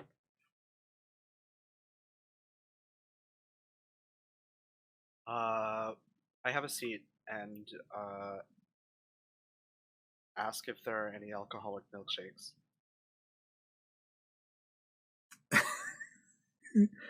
He says, "Oh, my friend, you've come to the right place." Yes. Jaxper and Karis high five each other. Yeah. High five. Yeah. He sets to work and he says, "Now I understand. I understand a like boozy milkshake, of course. But let me ask you, have you ever tried a margarita?" It sounds so exotic. It is very hard to get tequila in space. Turns out agave doesn't want to grow in a lot of places. All of our margaritas are made with our house tequila, which is produced in the back by me. So I'll get you started on one of those. Oh, this sounds so kind of gross. Okay, he does a finger gun pointing at you. He says like, "What kind of fruit you like?" "I'm getting like a mango vibe." We like mangoes. All right. Jaxper's genuine joy. 3 mango margaritas coming right up, and he sets to work making them.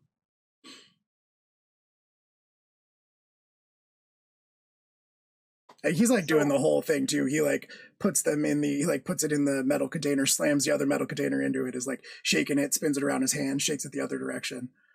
Oh my god, yes, bartender tricks.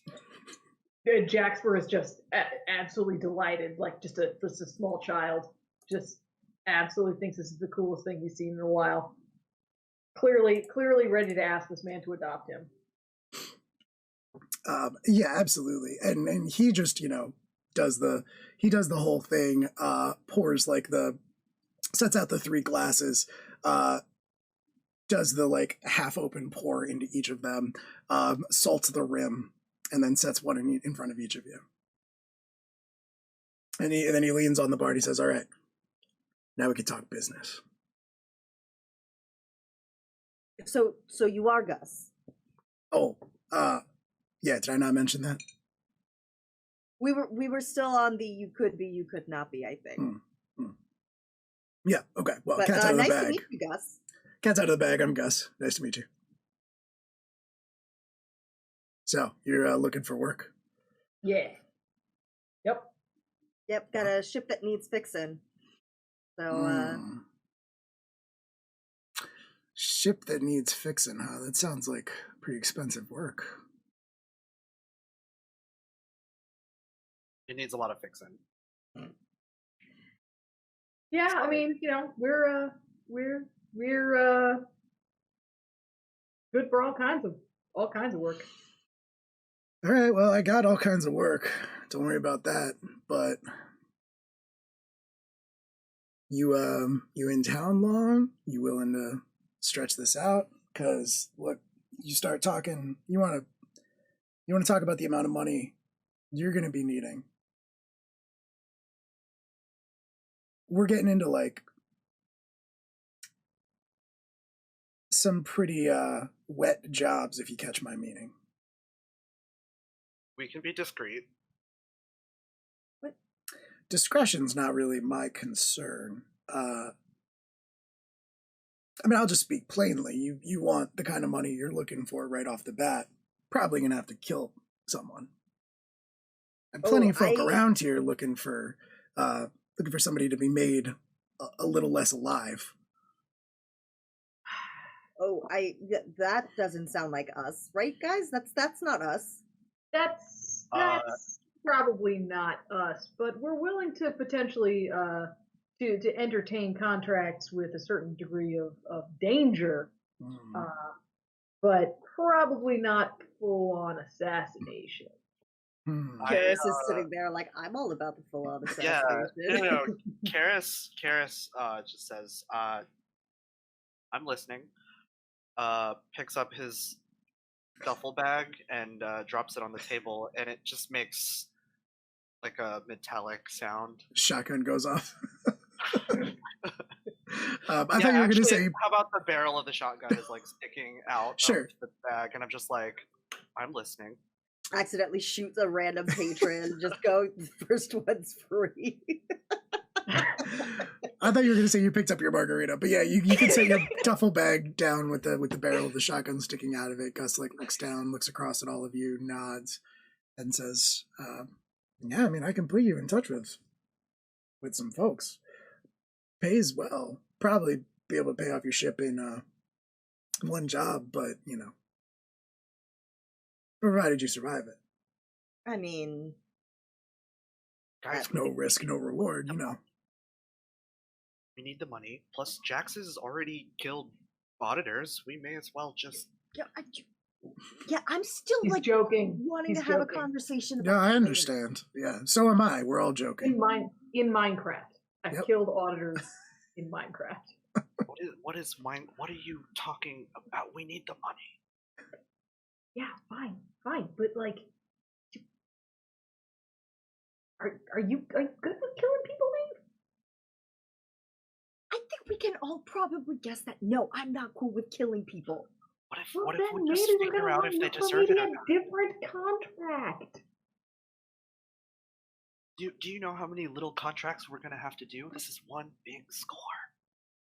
Plus, we don't know if they deserve it or not yet. Just let's hear the man out. I mean, all right. Just to set the scene more accurately, this is all over frozen margaritas Yes. inside of the purple parrot, effectively. Yes, Yeah. yes. Luridly orange mango margaritas. Yep. Gus is just standing there with his like giant arms crossed across his chest. I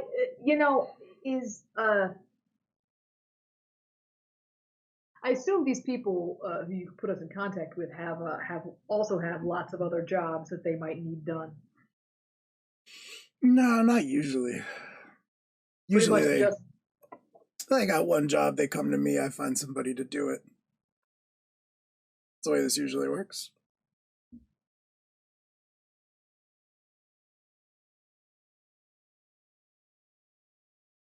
if you guys want to go take other jobs, I'm trying to get us in and out. These people are crazy. Look. And I point at some crazy looking bar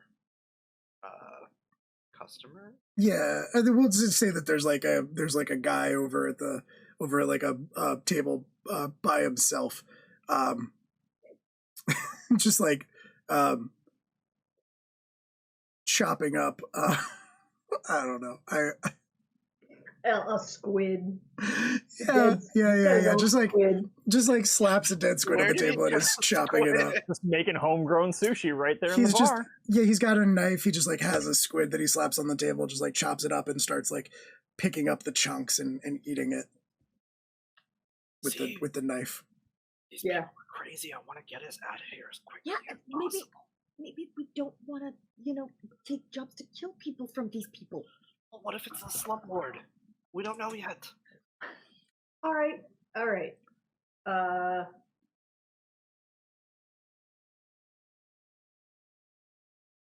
Yeah, if you've got some people who you can put us in contact with, that'd be rad. Okay. I mean, Again,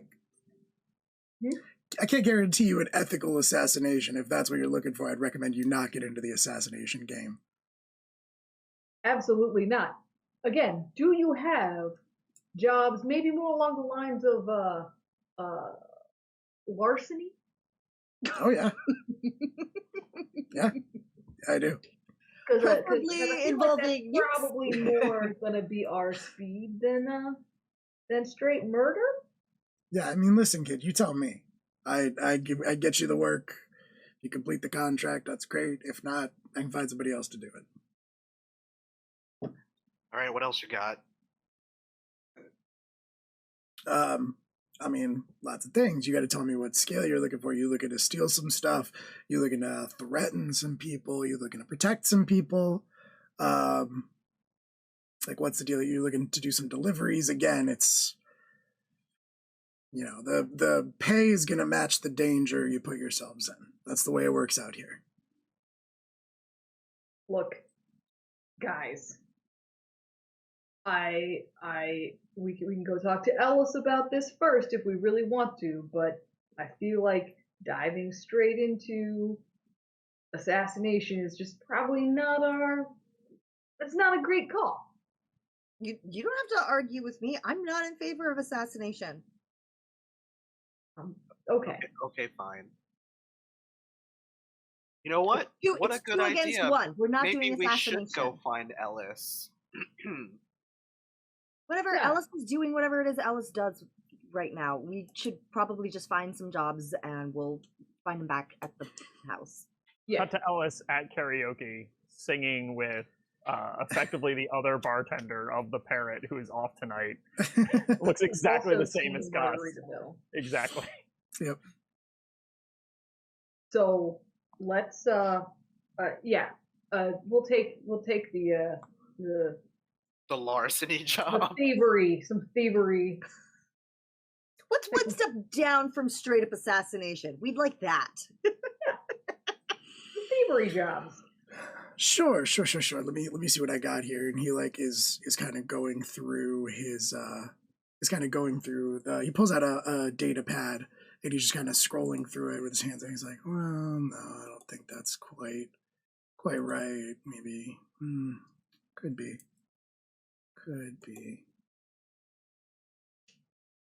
You folks got any experience in salvage work? Oh, definitely. Oh yeah. Mm-hmm. We're scrappers by trade, so that's definitely something we could handle for you. Yeah, that sounds more like your speed. You were scrappers by trade. Oh, sorry. No, you gave a lot of consideration to that assassination contract for scrappers. Some of us gave consideration to assassination. Listen, everybody's got a some of them- backstory, man. Some of them are new to the scrapping business. Hey, he when Jaxper says that, he leans in and he's like, I mean, look at me, look at this bar that I own. You're telling me? I got a backstory like you wouldn't believe. But moving on.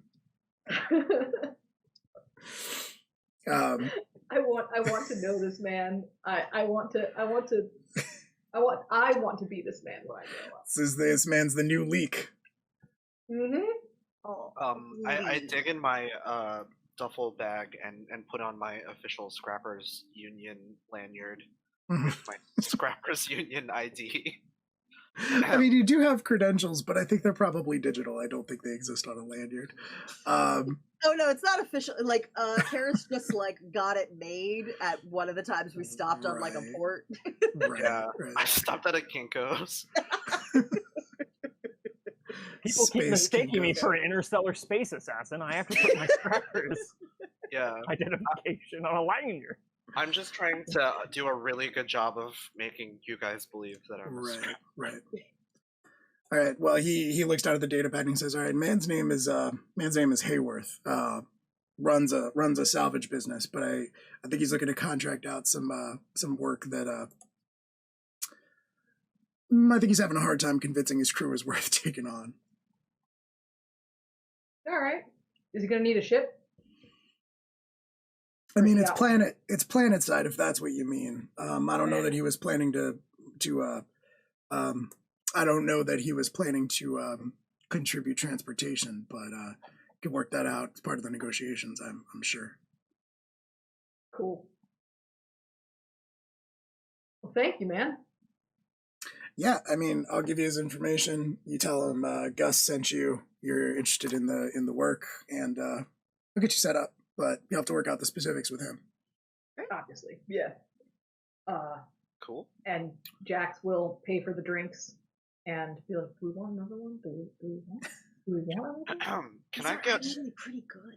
Can I get one of these to go? Oh yeah, absolutely. We got we don't have open container laws here in Independence, so Hell no, you don't. all right. Yeah, Walking you down the street are leaderitas. right. You get some road margs. I And, want like a growler. I want like a growler of margaritas to go. it's gonna be pretty expensive. These drinks are not cheap. You cannot get these anywhere else. So Gus can pretty much charge whatever he wants. I did get wait, liquid are there souvenir assets. cups? Gus literally wanna- reinvented tequila. Yep.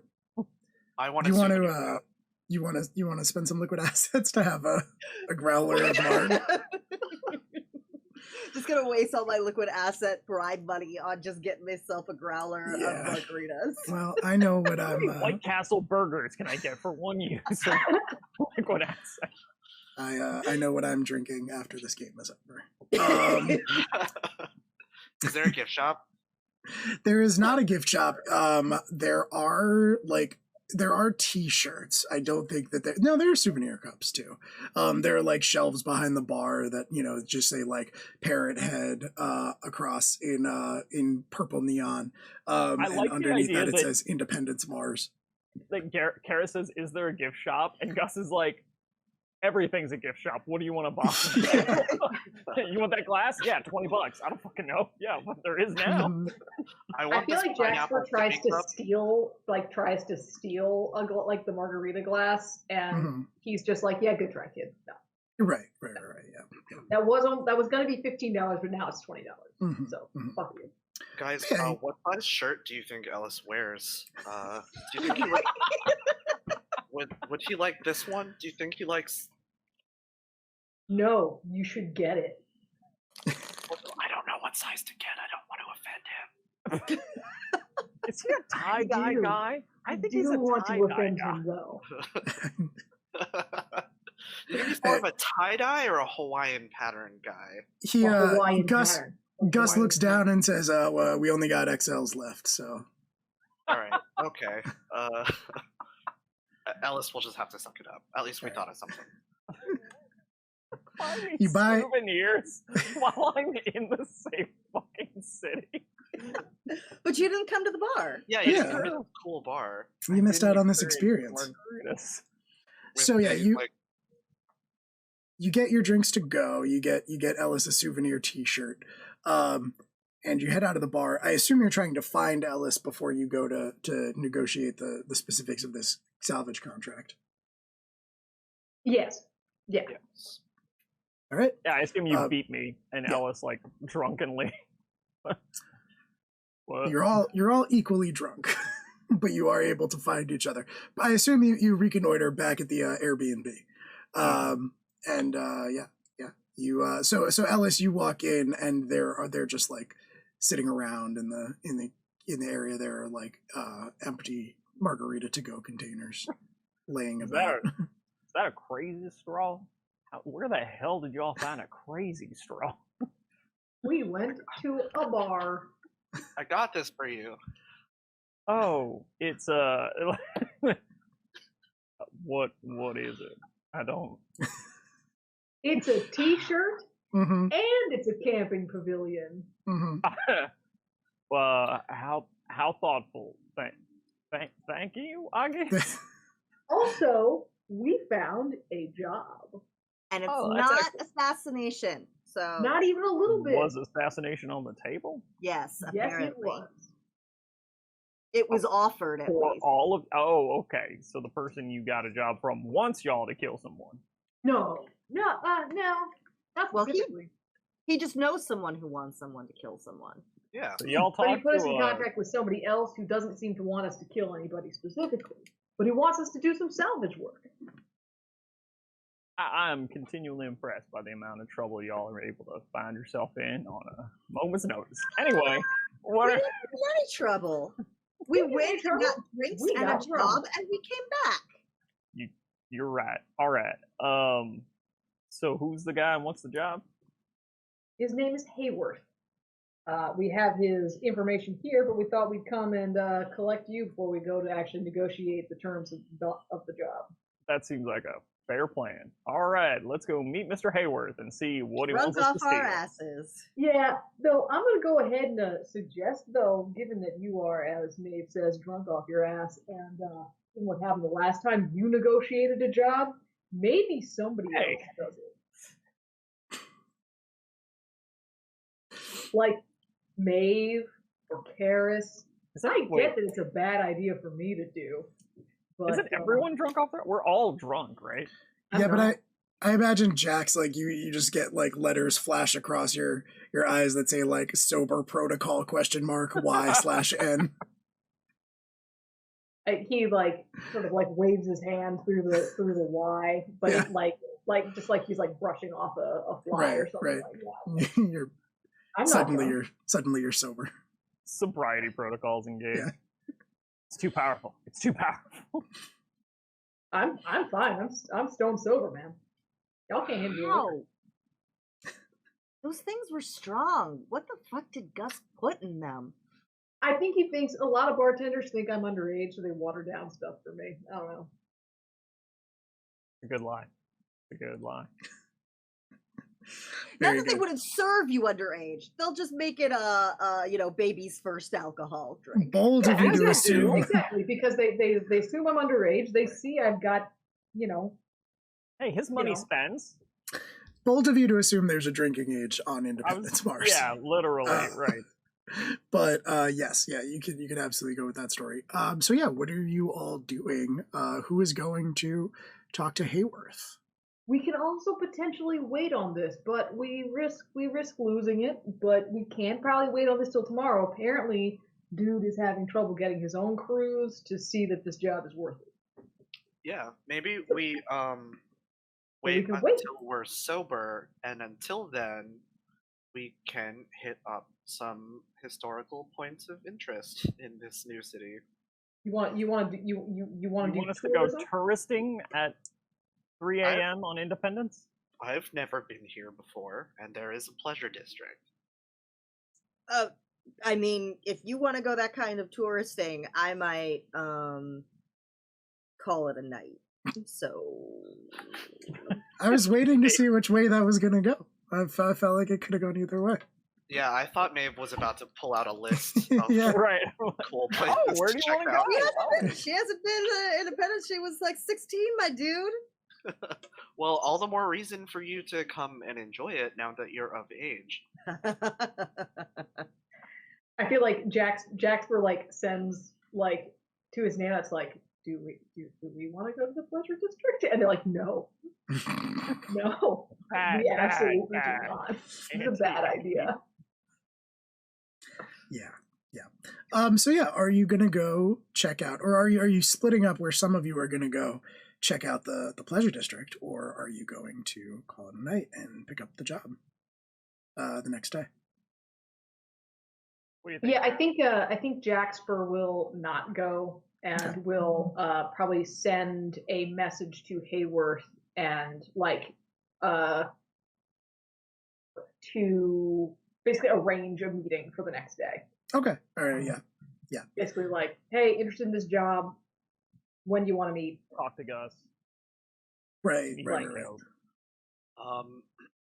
I am going to tell everybody that I'm going to the pleasure district, but I'm going to duck out and find a Martian internet cafe.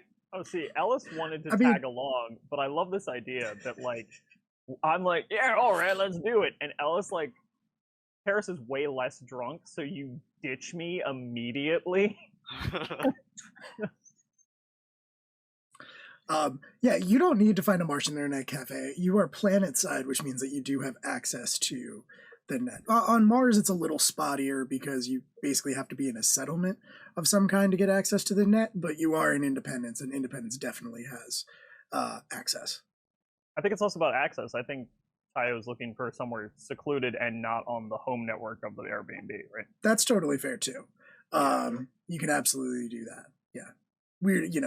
Space internet is this crazy thing where it's like treated as a utility, Right. not as like a service. You're trying to get the SWAT called on the local, like, Yeah, noodle shop, not I'm- the. Yeah. Trying to find an intergalactic payphone.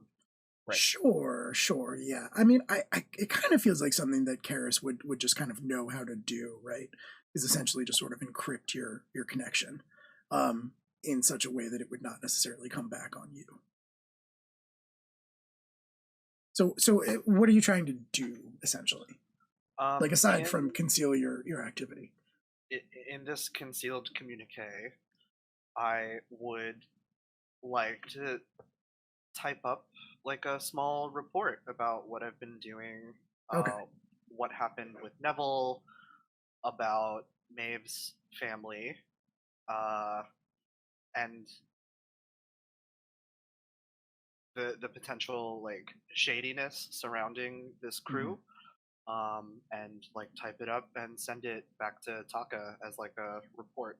Yeah, and you absolutely do have that secret partition on your data pad that we established previously. That was how they contacted you to let you know that you didn't have to worry about auditors coming after you. So yeah, I think that sort of is like a self encryption. Like anything you send off through that partition is completely secure and untraceable. It's basically a direct link back to Takamagahara. Okay, cool. Do you tell them about Jax? Yes, actually. And whatever information I was able to glean from temporarily hooking up into your system. Violating the sanctity of the Nanobro Pact. Man. Oh shit. Hey, Do you also give them all the deets on Neville that you're able to pick up? Neville and the fact that Ellis has potential contacts. They probably know that, honestly. Like, that would be an obvious Taka thing. Like, Yeah, as I soon as mean- you say Ellis, all the Ooh, time, I feel also like- the whole situation with Grace. Sure. Because yeah, I might be able to leverage that somehow. Okay. I mean, yeah, you would probably know. Like, you'd be able to assume that Takamagahara probably doesn't really give a fuck about any of this stuff except for maybe Jaxper, because like your primary role as a Shinshoku is sort of like just an investigator or like an assassin if necessary, but like you were basically sent out here to like perform jobs as like you're basically on standby perpetually. So you can send these reports back. You probably know that Takamagahara is not going to be interested in any of it, except for maybe Jaxper, because that's a very unusual situation. But yeah, you can blast off your report. Yeah. My thinking is that I'm trying to also, like, aside from my assignment, try to bring more to the table to make myself look better, because I didn't exactly leave on great terms. That is true. I think maybe that you would have already, because Ellis, like when you reported everyone's information, you might have already gotten stuff back about Ellis. Like Mhm. of everyone with secrets on the ship, mine is the least like hidden, right? Secret. I don't have like secret nanites that no one knows about. I left, a company under not great circumstances, and they still don't get along with me. But Jax is still the only person that knows about my nanites, right? Mhm. Okay. And you're the only person who knows about Jax's. I think Ellis still thinks I'm a rich kid running away from home. True. Okay. So yeah, Tayo, Karis can absolutely blast off that report. Are you doing that in lieu of going to the district, or are you doing that before you go to the district, or like did Karis ever actually want to go to the pleasure district, or was it basically just cover to do that? Yeah, you can find like an isolated little place to send off your report. Not like a specifically an internet cafe, but like a cafe. And you enjoy a coffee while you do so. Ellis is passing out or stumbling off Ellis to is the passing out. pleasure district. Oh yeah, well, so we're doing that first, and then once I realize that Karis hasn't joined me, then it'll be a short trip. So it's like like I stumbled around bars for a while trying to find information, and then I think I go to the pleasure district with the intent to do the same before I'm too drunk for that to be a possibility, and then spend some stupid money and then wander home like 4 a.m. with a margarita from a subpar copy of Margaritaville. Like, oh yeah, these margaritas are great, and this one's made with like raw ethanol that like had been passed next to a cactus. Like, Is it like Margarita Town or exactly. Margarita District? It's the margarita bus, Yeah, there's definitely someone with like a knockoff margarita cart. You drink one. Yep. The pleasure district is like one stretch of like restaurants and very gimmicky, like themed touristy shit with a lot more illicit stuff that goes on in the back alleys. I don't get to any of that part. No, I go to the equivalent of Mars Hooters and get my shitty margarita, and then you buy like some noodles from a street vendor, eat them on the way home, fall into bed and pass out. Yeah. Boot and hat's still on. Fall onto the couch. Well, yeah, because everyone's taking all the beds at the flat, so I fall onto the couch and like pass out. Yes. Okay. All right. You you wake up the next morning the worse for wear. For sure. Imagine Karis and Maeve are probably fine. You drank earlier in the day, but now you're all right. And then Jaxper, you've obviously you've run your sobriety protocol, so you're totally good. Ellis you wake up. His nickname. Right. Ellis's eyes are just bloodshot. You find him passed out with like a bowl of noodles on his chest. Guys, in the morning. Is he dead? Noodles falls off. Oh, what the fuck? Oh, damn. Shit. Dude, I was margaritas are awful. Coffee, but now I feel like I should like just like pour it on you. Fuck you, fucking. That's not bad. I don't think you can. Ellis had made a pot of coffee before he went to bed, and now he chugs that stale cold coffee straight out of the carafe. Yeah. Streaming down his shitty noodle-encrusted beard. Mm-hmm. I'm also dipping my fingers in a cup of coffee and just sprinkling you with coffee to try to make an exorcism. Jaxper and Karis start like saying like chants, like little religious chants. Get the fuck away from what the fuck is wrong. God, leave me the fuck alone. Fucking Jesus. Fuck. Who turned the sun up? Fuck. Jaxper was the one who sent the communication to Hayworth, right? Yes. Yeah. You get a reply from Hayworth, and I think it comes from sort of like the official business. So it's like it's Hayworth Hayward. I think it's just called Hayward Salvage, honestly. And it's just very to the point. It basically says,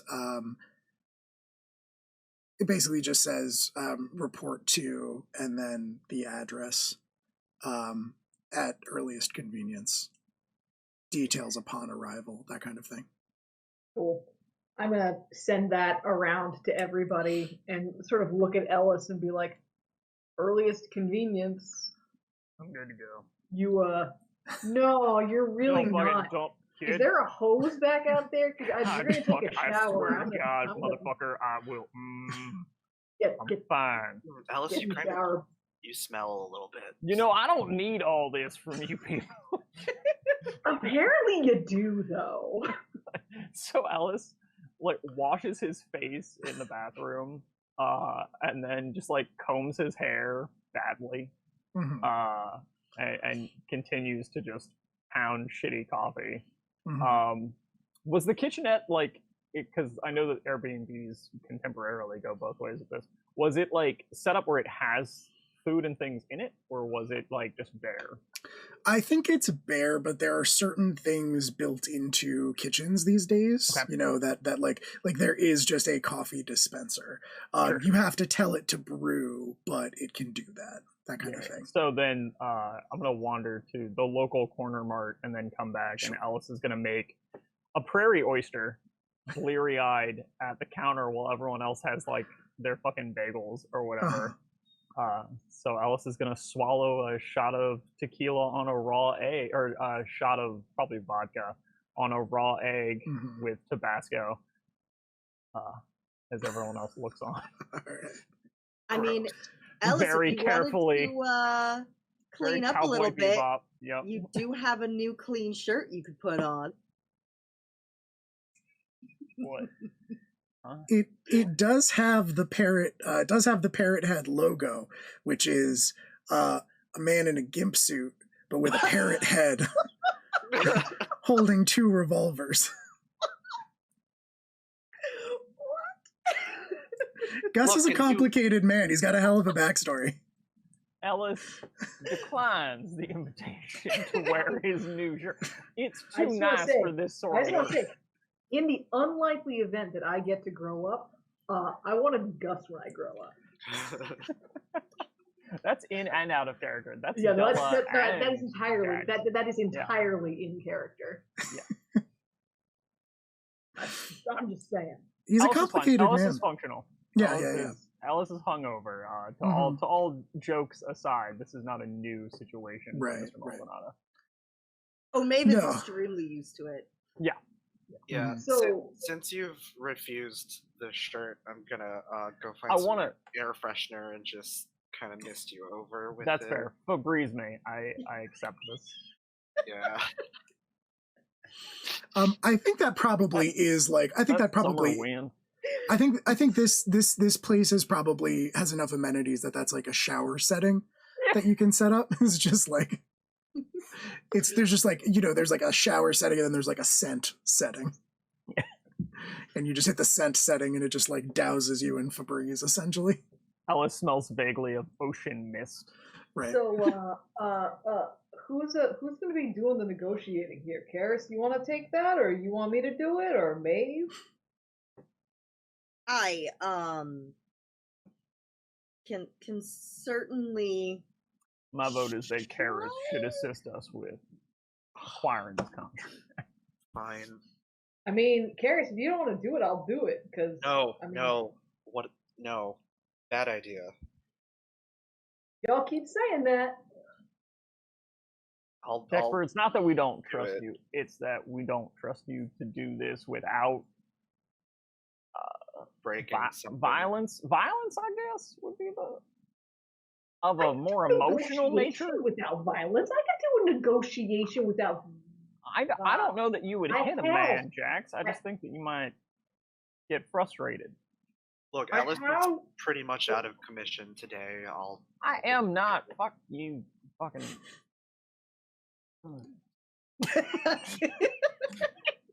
Just what he's about to say just like peters off as like Mhm. he just starts staring back into the coffee mug.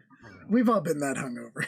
You just start a sentence and you're like, this isn't worth finishing. I'm gonna stop. It This hurts is more too to much finish the effort. sentence. Exactly. It hurts more to finish the sentence than to just let you fucking. You Alright. smell like a Bath and Body Works dumpster. You did that. You don't get to blame no one but yourself. Alright. So you can figure that out on the way there. But yeah, you head off to Hayworth Salvage. It's on the clear opposite side of Independence from here, so it's going to take you a little while to hike it. There are various transportation methods that you could flag down if you want. That cost a little bit of money, but it wouldn't take you too long to walk it, and it could be a good opportunity to sort of scope out some of the city if you haven't been here before. I'm gonna roll scope it out. Sure. I would like to. Go for it. Yeah, roll scope it out. Okay, give me 2 seconds to pull up the doodad. There it is. The doodad. Use the official term. The official Obviously. terminology.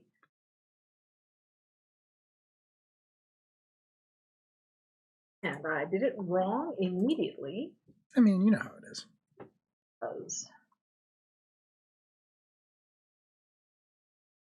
Because it's a 10. Dice Maiden does not appear immediately express for loathing. No, it's only with rolls that are important.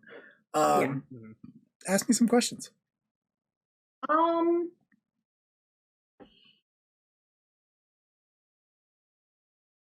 Who's really in control here? Who owns this city? Or at least who owns this district that we are passing through? Or passing through?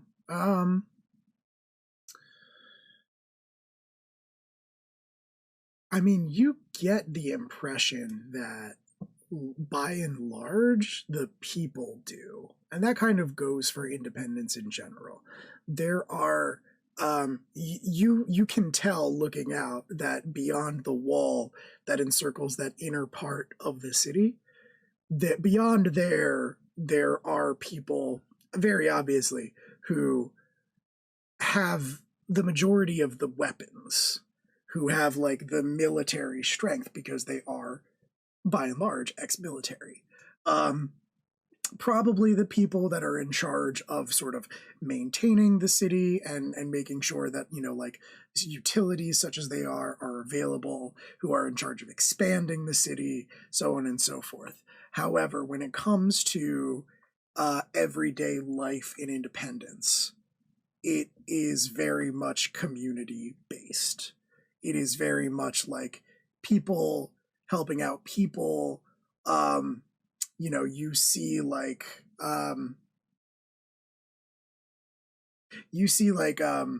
a group of men who are like clearly just leaving another drinking establishment. Even though, it's day now, even though it's daylight out. They're very clearly just leaving this drinking establishment, and there's like an older woman walking down the street in the opposite direction from them with her kid in tow.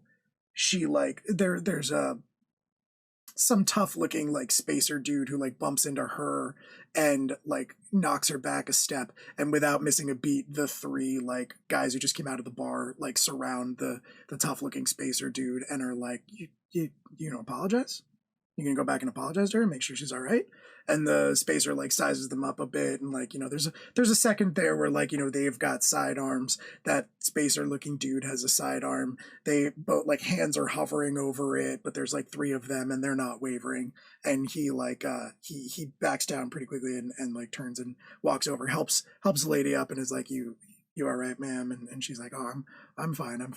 And he like the men like, the spacer dude like turns to walk away, and the men call after him like, yeah, next time you're in Independence, mind your manners. Right. That kind of thing. It's very clear that like, the people who live here protect each other. And you imagine that probably only extends up to a point. But so what I'm gonna do here what I want to do is I want to hold my next two questions. Sure. And the way I'm going to do this flavor text wise is as I'm walking, as I'm kind of like collecting all of this data, I'm going to set my nanites to to basically collate, all right, what is, to sort of do some pattern matching and say, okay, what is normal standard behavior for independents? What is anomalous? Okay. And just have them looking out for anomalous behavior. Sure. And I will hold those two while they're doing some processing in the background. What this would look like to everyone else is just that suddenly Jaxper is like really quiet, like, and really kind of intensely focused, just kind of like scowling at the ground while he walks. You guys have seen him do this before, you know, angsty teen stuff. You know, you try to make fun of him, he just kind of grunts at you. He says, I can't talk right now. I'm doing sad emo shit. I'm doing emo boy shit. I'm having feelings and I don't understand them. And so yeah, that's what he's doing. Very good. So really weird question. Uh-huh. Am I potentially privy to that with having bugged Jax? I'm willing to say yes. I'm willing to say that if you are able to tap into the stuff you've left behind, that you might not be able to see it, but I feel like if I was going to backseat GM, I'd say that was an Into the Abyss role. Yeah, I could agree with that. I would say that you can tell that there are like subroutines that are being run through Jaxper's nanites. You can tell that they're busy focusing on a task, but if you want to know what it is or the details of it, then yeah, I think it'd probably be an Into the Abyss role. Okay. That sounds reasonable to me. Good old -1. Yeah.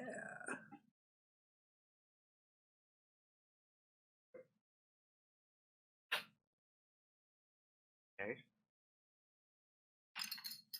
Good old 6. Good old 6. That's a fail. So, let me see here. Mark XP. Mark XP. Mark XP. Thanks, Dice Maiden.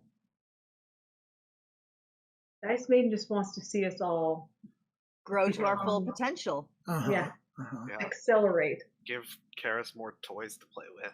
That's right. I think you were assaulted by the Abyss. Roll Alien again.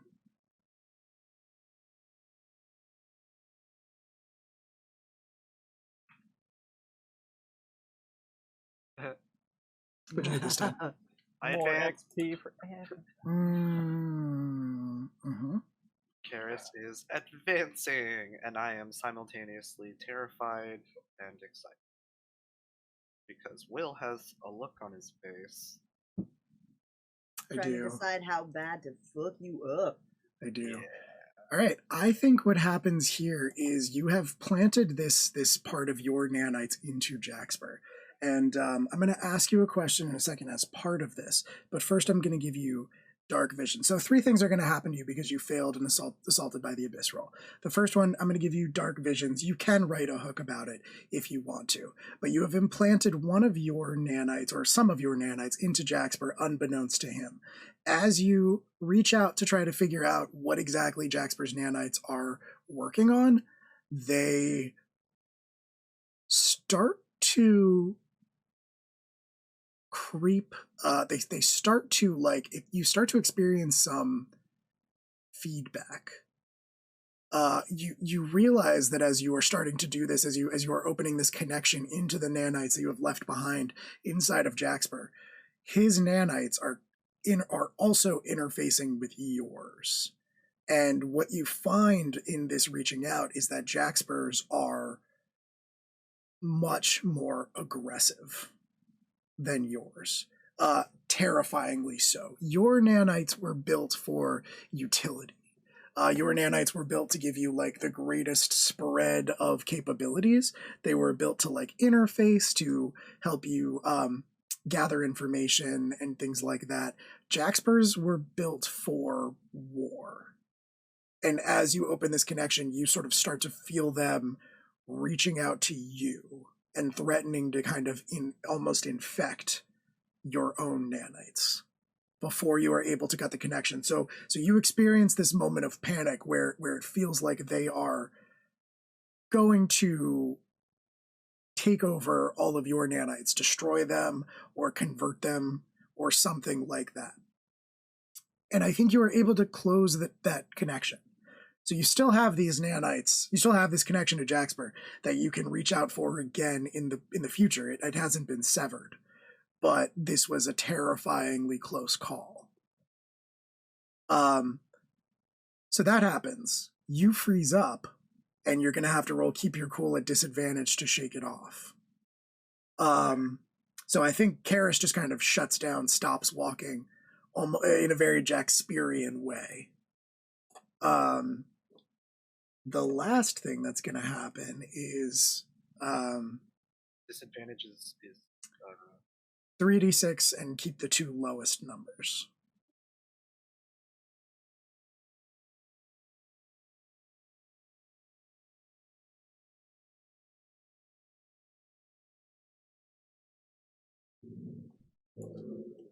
That's a 10. All right.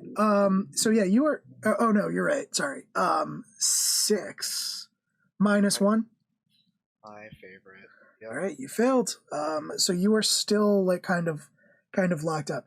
I'm not going to say that you are like frozen in place or anything and you can't move, but you are shaken, and it's gonna like the next time you have to do something, you're gonna have to roll again to shake off this effect. So you're just rattled essentially, and I think along with that, what is Karis's greatest fear? Let's go with a classic. Ooh.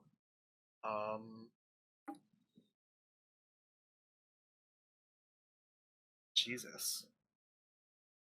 I don't think I've ever thought about this. It's fair. Let's say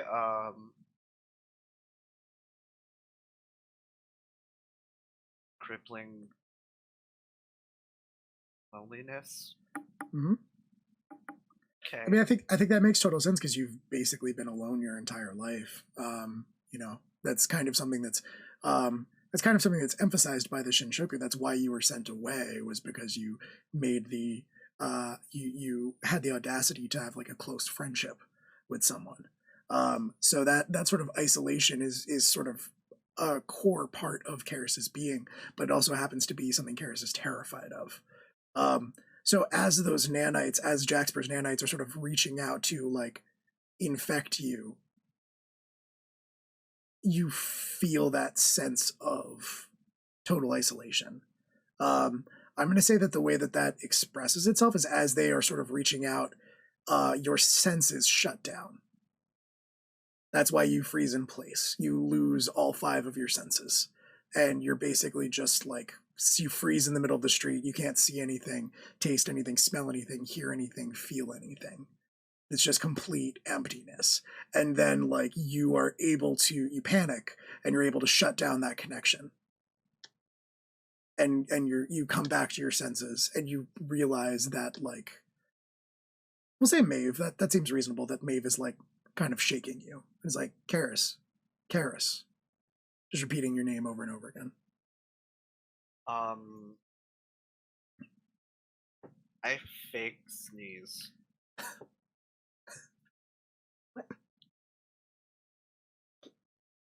Karis? Sorry, yeah, I just I got something in my nose. Okay. Martian city dust. I get a report from my friends about this. I'm gonna say no. I'm gonna say that you feel strange, but I think Karis Karis still has some presence inside of you and was able to sever the connection well enough that like your nanites don't know what happened. So yeah, I'll say that for a second you get like an error, but you're not sure if it's a blip or something. But okay. I will say it coincides with Karis being weird. But you're not fully sure what happened. Okay. That sounds like something I'll have to ask him about later. If maybe we both got the same blip, maybe there's some kind of attack. Yeah, totally. I mean, that could be reasonable. Yeah, that could be really bad. That would be really bad. All right. But yeah, Karis, you are shaken by that. That was unlike anything you've ever experienced before. Don't love that for me. No, definitely not. You you have never really known you've known that Jaxper's nanites are different from yours. But like you have a glimpse at them now, and you almost wonder if the reason why Jaxper's nanites are internal strictly is because Jaxper himself, the physical being, is almost like a cage. Like they need to be contained. Oh, wow, Jaxper kind of just got a lot more scary. Yeah. Meanwhile, Ellis finds a falafel cart. Right. Ooh, falafel. Anybody want falafel? I mean, I'm gonna get a falafel. I'm gonna get falafel. Look, we all deal with No hangovers idea in that our own anything's ways. happened. Right. Literally zero idea that. Yeah, Ellis comes back with a falafel, and you are pretty much like you by the time this freeze up happens, and Jaxper's nanites are still sort of aggregating this data. I think to you, Jaxper, that's how it was sensed. You were just sort of gathering all of this data, and then there was a brief blip where they stopped feeding you information, and then it picked back up.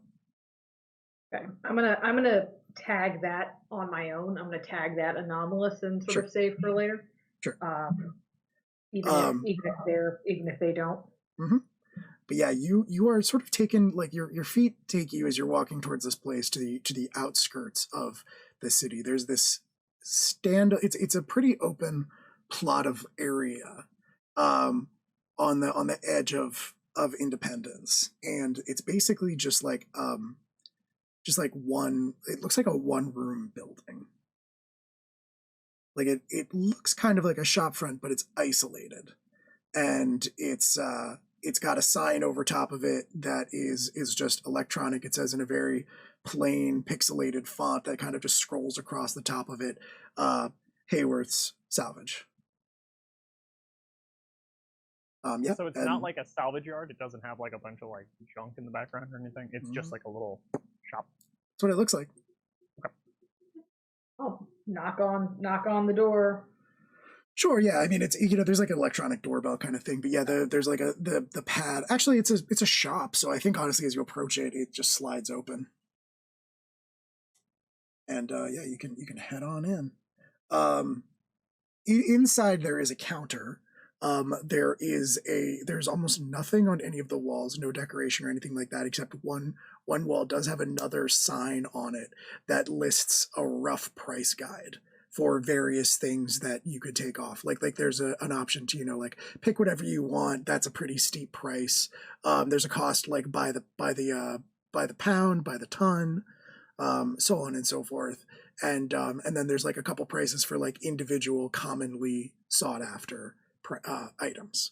But yeah, there's a counter, and there are a couple of people, a couple of men standing behind the counter, and as you enter, they're kind of just like shooting the breeze with one another. They've got coffee mugs. They're wearing like jumpsuits, and they've got like engine grease and stuff on them.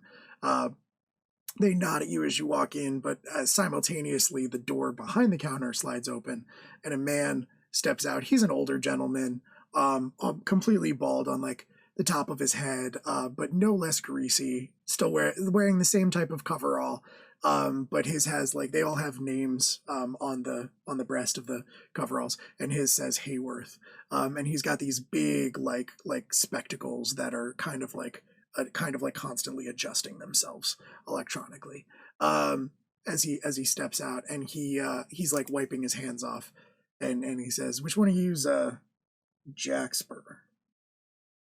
That's me. All right, we were in communication very briefly. You folks interested in the job? Depends on the details, but potentially. Right. Well,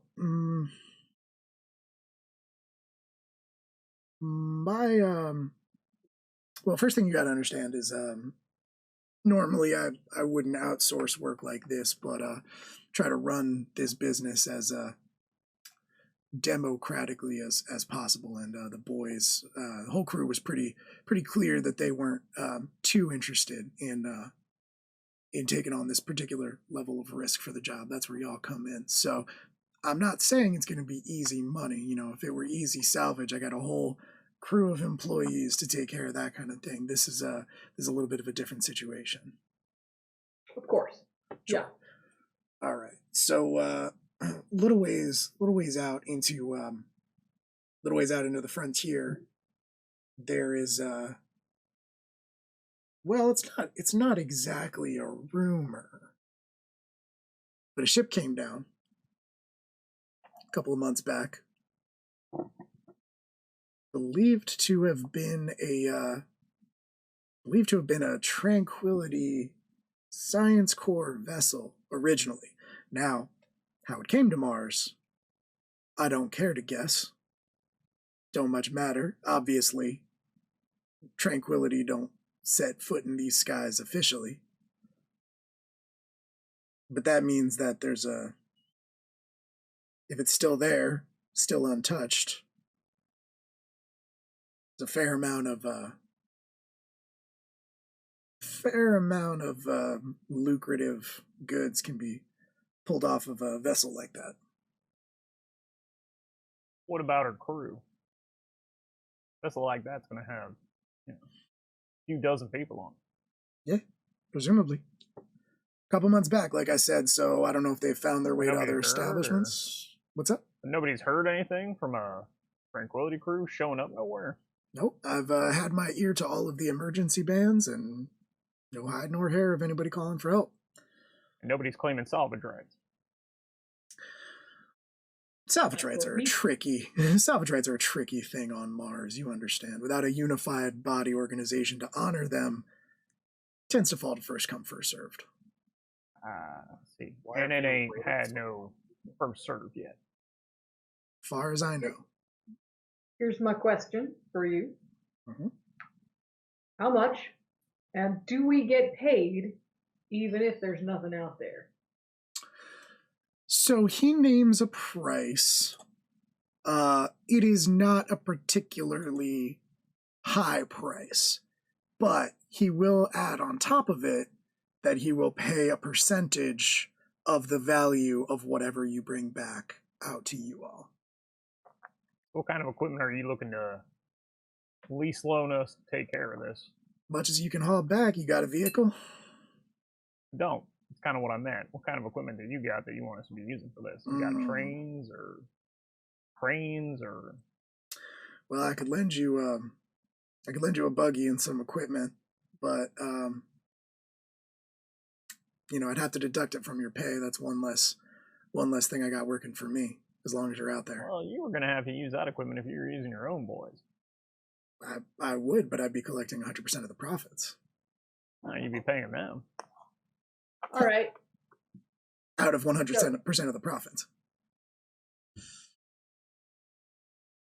How about we increase the percentage that we take back if we find something, but for the lease of your vehicle, Jasper names some cut, here's how much we'll pay you, but we're gonna take a slightly higher percentage if we manage to bring back stuff.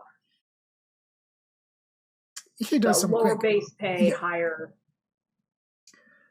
Yeah, he does some quick mental math and kind of shrugs and says, I mean, yeah, it'd come out pretty much the same either way. I'm against it, and if you don't bring anything back, that's less pay for me. So I'm amenable to it. Now keep in mind, what are you looking for out of this thing? Also, out of character, I will say this: there is a mechanic in the game if you want to negotiate for higher pay. Yeah, let's do it. Let's do it. Sure. Okay. So we did say that Karis was going to be handling this negotiation, but I jumped in to an asshole. I think before Jaxper started to speak up, he goes to start talking, and then is just shoulder checked by Jaxper as he starts to speak. Right. And I step back. I think technically it doesn't matter which of us roll because I'm pretty sure the negotiation mechanic is based on the disposition of the person we're talking to, not the innate skills of the person who is negotiating in our Yeah, it's roll plus disposition. In this case, it is. Well, actually, you don't know your client. Oh, so it's roll plus slick at disadvantage. Yes. Gotcha. So if you were to know this person, then you'd be rolling based on the strength of your relationship with them. But because you don't know this person, it's whoever's your best talker, essentially. I Not Jaxper. have a high slick approach. Okay. All right, then I think this is where Karis takes over. Like, yeah, so you're gonna roll plus slick at disadvantage. Do you have an idea of like a basis that Karis would use to try to negotiate a better deal?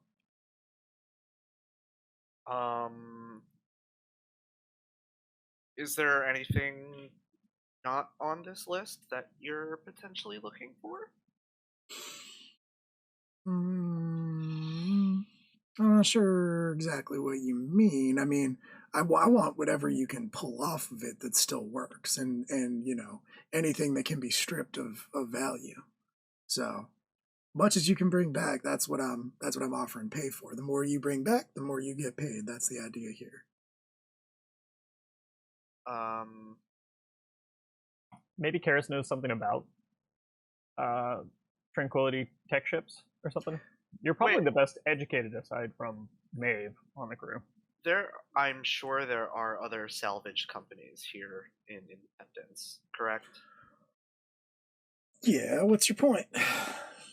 I could, always hit someone up who's willing to pay a little bit more. Now, I guarantee you we're worth the price. Would you seem awfully sure of yourselves? We have a few secrets. And a lot of experience salvaging things. You got any bona fides? Yeah, he's got a lanyard. Flash the lanyard. Big smile. I don't know what that is. It means nothing to me. Well, I don't know what bona fides are, so the two of us are at an impact. We're Scrappers Union. Oh, you're Scrappers Union. Why didn't you say so? Go ahead and roll slick at disadvantage. He does. You've piqued his interest with that, though, for sure. Because that does, in fact, establish that you know what the fuck you're talking about. Not bad, not bad. So, what are you at? What's your slick? +2. +2. Okay, so that's a 7. That's a success. You get to pick one. Yeah. Sweet. So from negotiate terms, you can negotiate a better payment upon completion. When you complete this contract, roll your ship payment move at advantage. You can gain some useful information, and I will reveal a hidden detail of the contract, or you can get an upfront expenses payment or resource provided. Each crew member makes a roll on Hey Big Spender at disadvantage. Ooh, do we want higher pay or that last option? Honestly, I'm between higher pay or useful information. We went into the last contract underinformed. And it caused problems. I can take care of the learning useful information part, so I think maybe we just go for higher pay. Either higher pay or the resource up front, because I feel like the resource up front is kind of nice, and that means he would just, I feel like mechanically that's him just giving us the vehicle. There is an option with Hey Big Spender to roll test drive, which would basically give you a better vehicle. And I would accept this idea that if you wanted to go that route and you did want to pick test drive, he would basically show you some of the broke down things he has, and Maeve could improve upon it. So I would say that he would basically offer, he'd say, you can keep one of these if you want, but they ain't in great condition. And Maeve would be like, yeah, that's no problem. Well, then let's do that one. Because that sounds more mechanically interesting than just, we get more stuff at the end. Yeah. All right, cool. So that means that everybody gets to roll Hey Big Spender at disadvantage. Okay. So yeah, that is going to be plus disposition with the local vendors or contacts to see what you can find. I think for your crew overall, that's just going to be a +0. Okay. And yeah, so 2d6 +0, or I'm sorry, 3d6 +0, take the 2 lowest.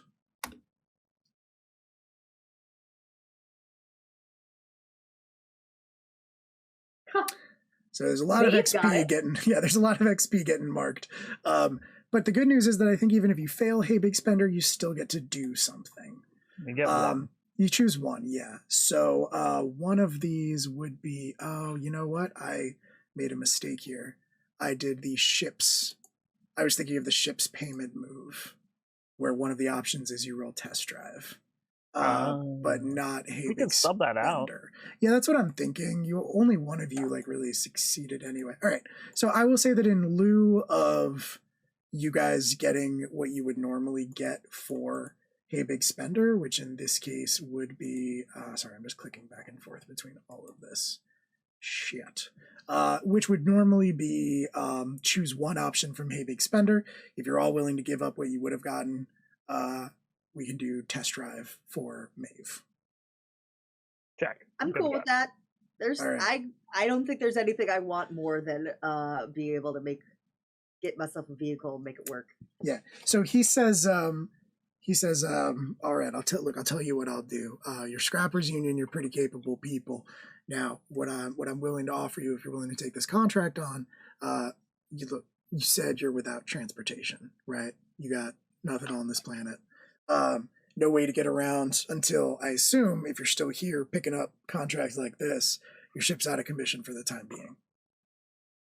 So why don't I make you this offer? All right, the deal stands as it is, but if you want, you can take your pick of some of the vehicles we got lying around in the yard. Now, I'll even give you access to parts to fix it up, but you got to do the labor yourselves. None of my boys are going to help you. Oh, is that all? That's easy. All right, sound agreeable? Sounds agreeable. And that means you keep this contract between us. No double dipping, no nothing like that. We would never double dip. Let's go. All right. He extends his hand out towards Karis, since Karis was the one negotiating. Karis poisons him immediately. I wasn't not thinking about it. Oh, geez. God damn it! Why? What would be the reason to poison this guy? I don't. It does. The poison doesn't only kill. I can also heighten a specific emotion.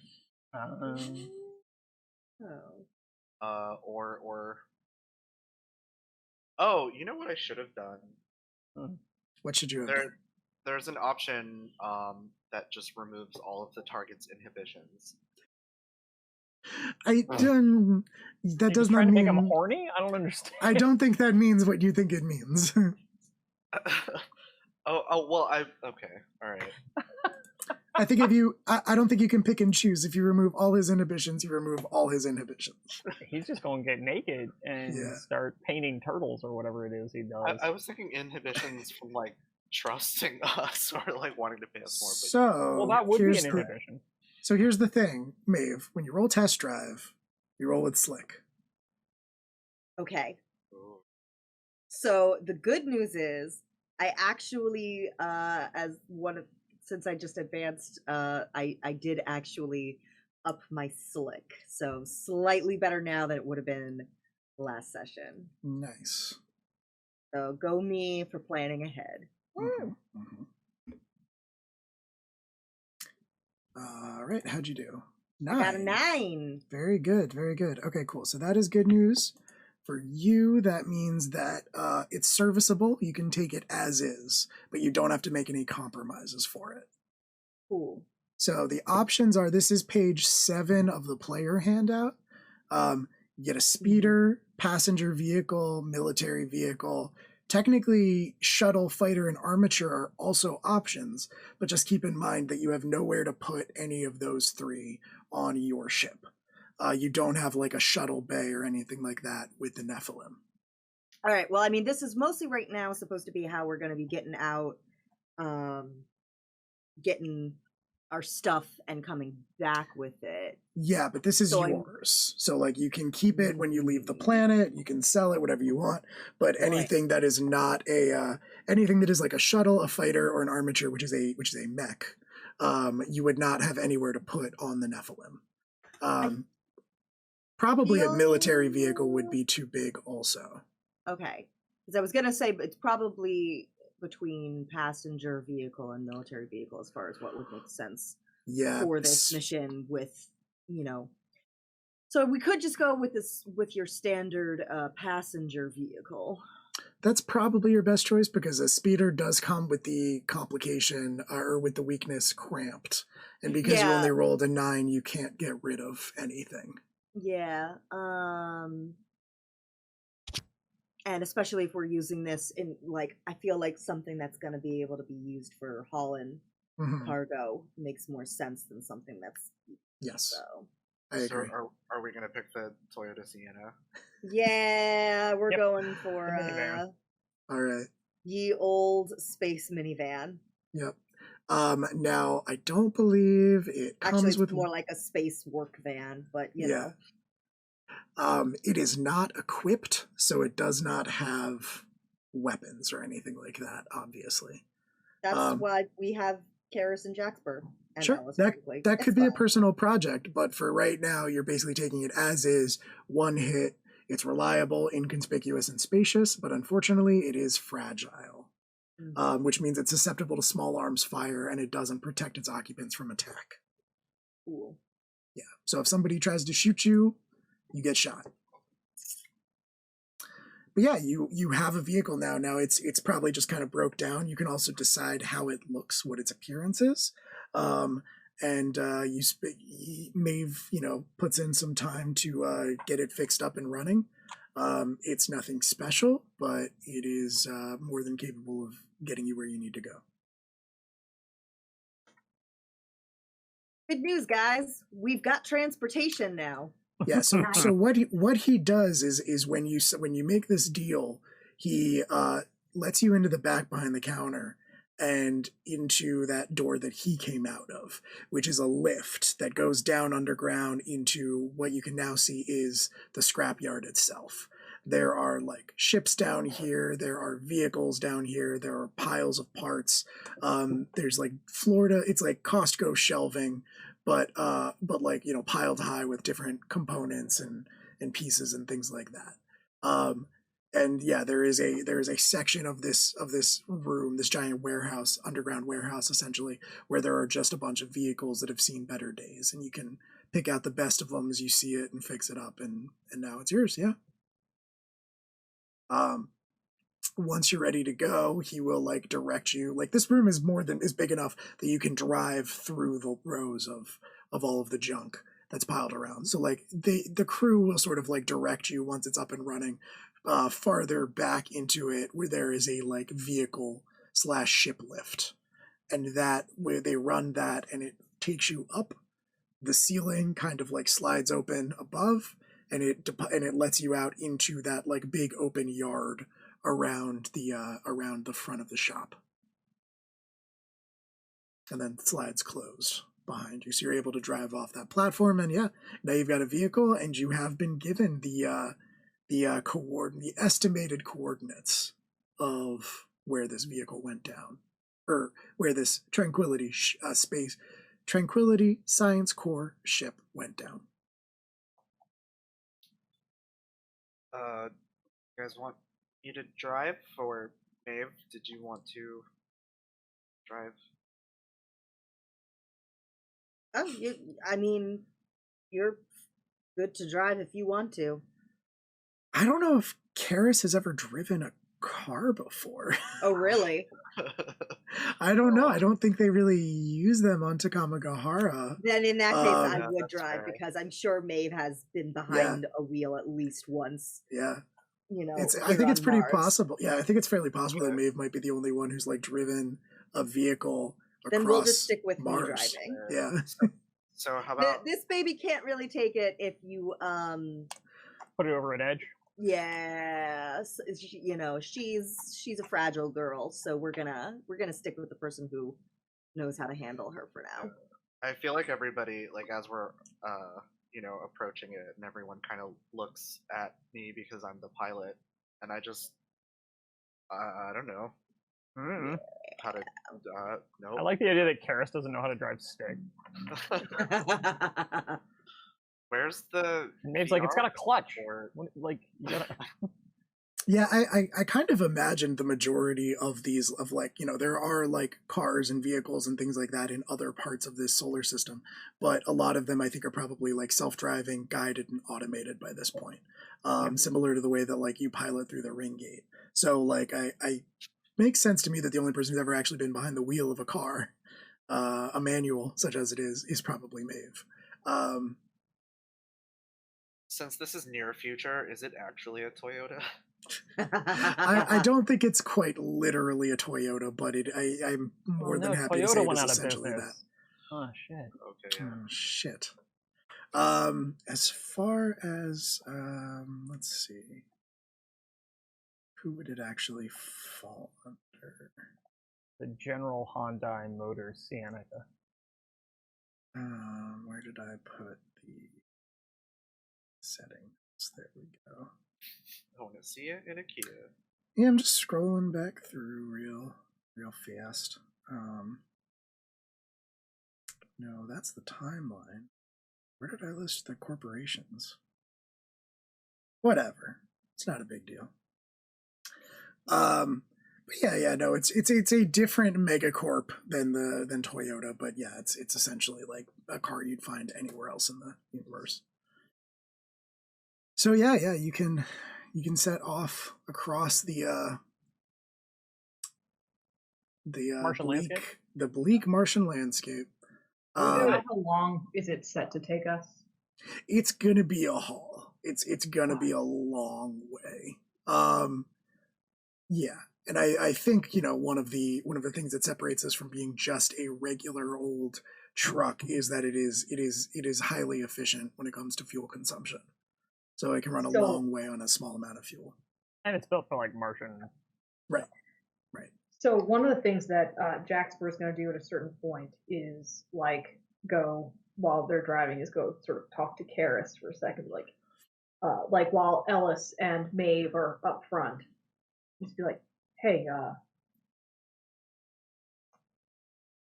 you like glitched out there, and when you glitched out,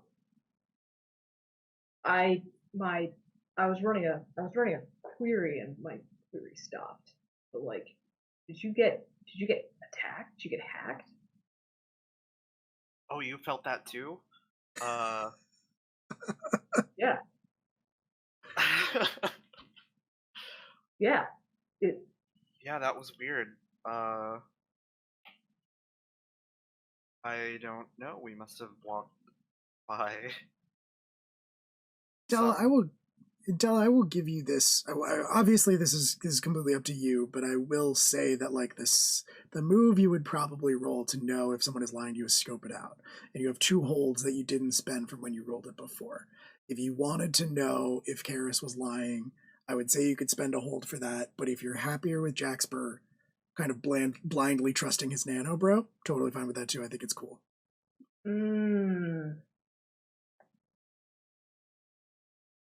Let's keep going. I want to hear more. Okay. All right. Before I make a choice. What do you think that was? Because it clearly hit you worse than it hit me. Was it like tuned to you, or are your people looking for you? Oh shit! Wait, hold on. Does Jax know about my people? Wait a minute. Jaxper 100% thinks that you similarly are on the run from who made you. Jaxper does not know anything about your people. So you're like, so when he says that, he's like, are your people looking for you? Ooh, thanks for giving me that out. Jesus. Whew. I don't know, maybe, but just don't. Actually, you might not know that though. You like that. Mm. You can decide whether or not you know that because you have no idea what Jaxper's stuff is, other than now that you know he's built for war. Fuck, this is so much stress. Lying is so hard. Why does anybody do this? You built a character based on deception. I know. You made the character. Okay. This is why you just play a character who just doesn't lie ever, and you never have to keep track of anything. Or just shoots all his problems. Ain't no Yeah. not complicated, and you just. You know what? I'm not sure what that was, but I think maybe after this we should make another loop around where that happened, and maybe we can figure something out. Yeah, Because definitely. that was weird. Yeah, I mean, I lock up all the fucking time, but you know, never seen that happen to you before. So let's we'll keep an eye out. And Jaxper is going to, I think, going to completely accept it. Okay. Oh boy. All right. Very cool. Okay. So you, the journey is significant. Like probably the better part of the day is just spent driving out towards this location where it's estimated this ship would have gone down. I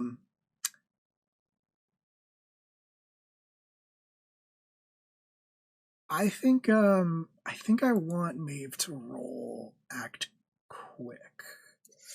Just to represent. Do ya? Well, you are driving across the bleak Martian landscape. I think what this is going to be is just, you come over a ridge. It's just you've been driving for so long, like over 6 hours. You come over a ridge. It's pretty good. You come over a ridge and like it's just more of a drop off than you thought it was. It's you kind of got lazy, kind of got a little sloppy with it. But right as you approach the edge and see that it's a drop off, you kind of like jerk the wheel, probably waking up Ellis, who was finally managed to sleep off some of that hangover. Just jerk him out of sleep as you spin the wheel, and it almost slides off the edge. But some of the like systems you put into place in this vehicle to compensate stop you from going over the edge. So on the plus side, Dice Maiden seems to really like me, but on the negative, that means that very quickly the rest of the crew is going to have like way outstripped me in advancing. I mean, isn't that every time you play Powered by the Apocalypse? Unfortunately, yes. Great. I'm not even rolling like my top stat in all these times. That's true. That's true. I'm just overall not really good at anything. We need to get involved in some firefights so I can roll my worst stat, guys. Fair enough. Okay. Yeah, so we have. You just thankfully haven't been there. Well, I haven't been present for the fighting. That's true. Y'all seem to make sure to do that when I'm not around. Specifically, yes. Very. We just want to protect you. Oh. Mm-hmm. Okay. So you managed to not go over the edge. You managed to like bring the car to a stop before it tumbles over, and you're able to recompensate and go around this ridge instead of going straight over it, where there would have been a more significant drop off. And yeah, I mean that's really the only close call you all have. I think Maeve's pretty adept at negotiating this terrain, and before too long, you reach another high point in the landscape, and you can kind of see something like you can kind of see something roughly in the area, because you're only given a rough area of coordinates, not like a pinpoint location. You kind of realize that what you're looking at is, I think I'm using this word correctly, but like a caldera a little bit. Kind of like a drop off all around, almost like a big crater, but naturally occurring, not brought on by something. And you can see like at the bottom of it, almost like a canyon. but this rough area that you were given more or less corresponds to like just this divot in the ground. So it's kind of like a drop off indentation crater kind of thing, and then at the bottom a canyon. But no sign of a ship. No sign of the ship, from what you can see. Further down there. Well, hell, that's a waste of time. So do we have any like way we can? Well, this looks like a good opportunity for using my scope it out hold and asking.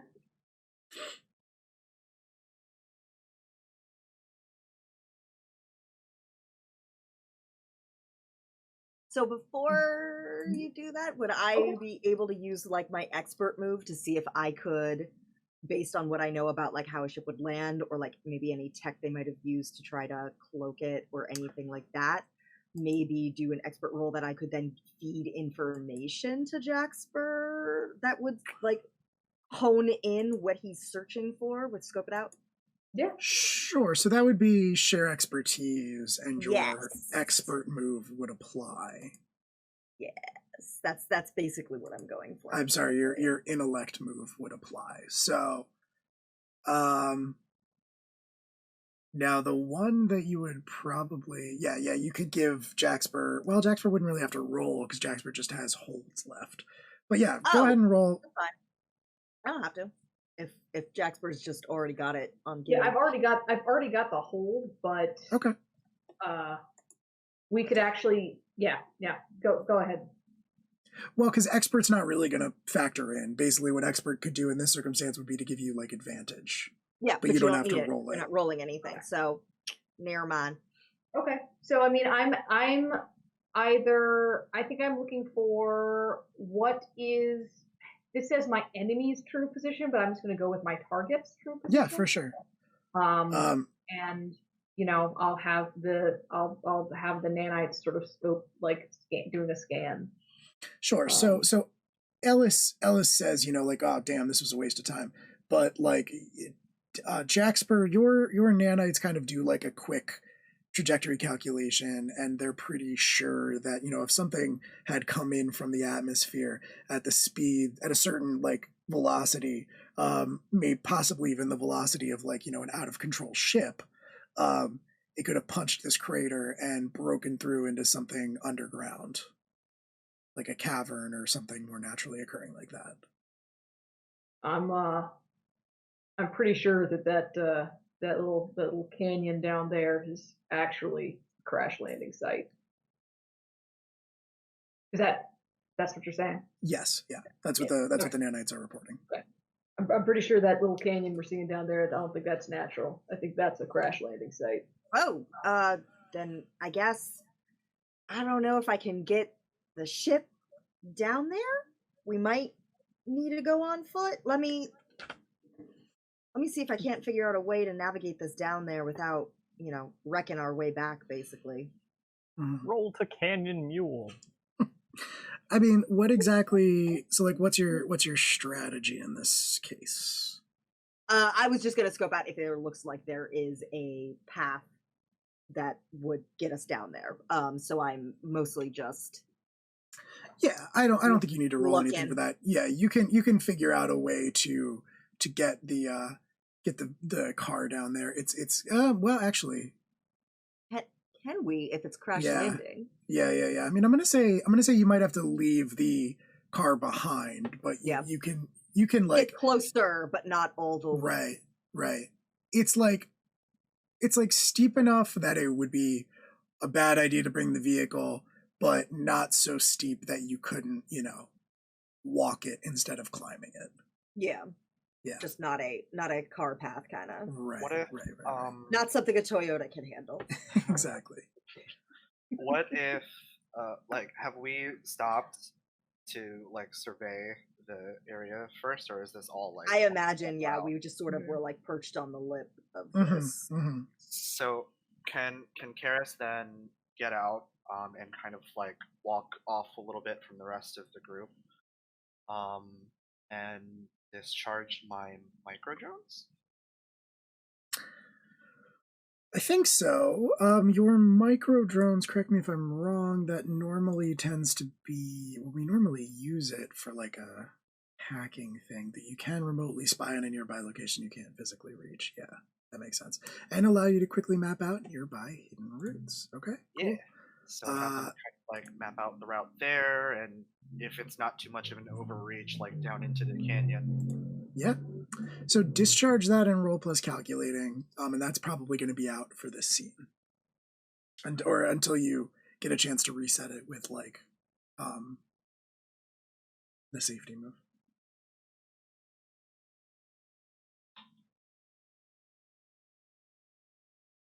Oh, come on.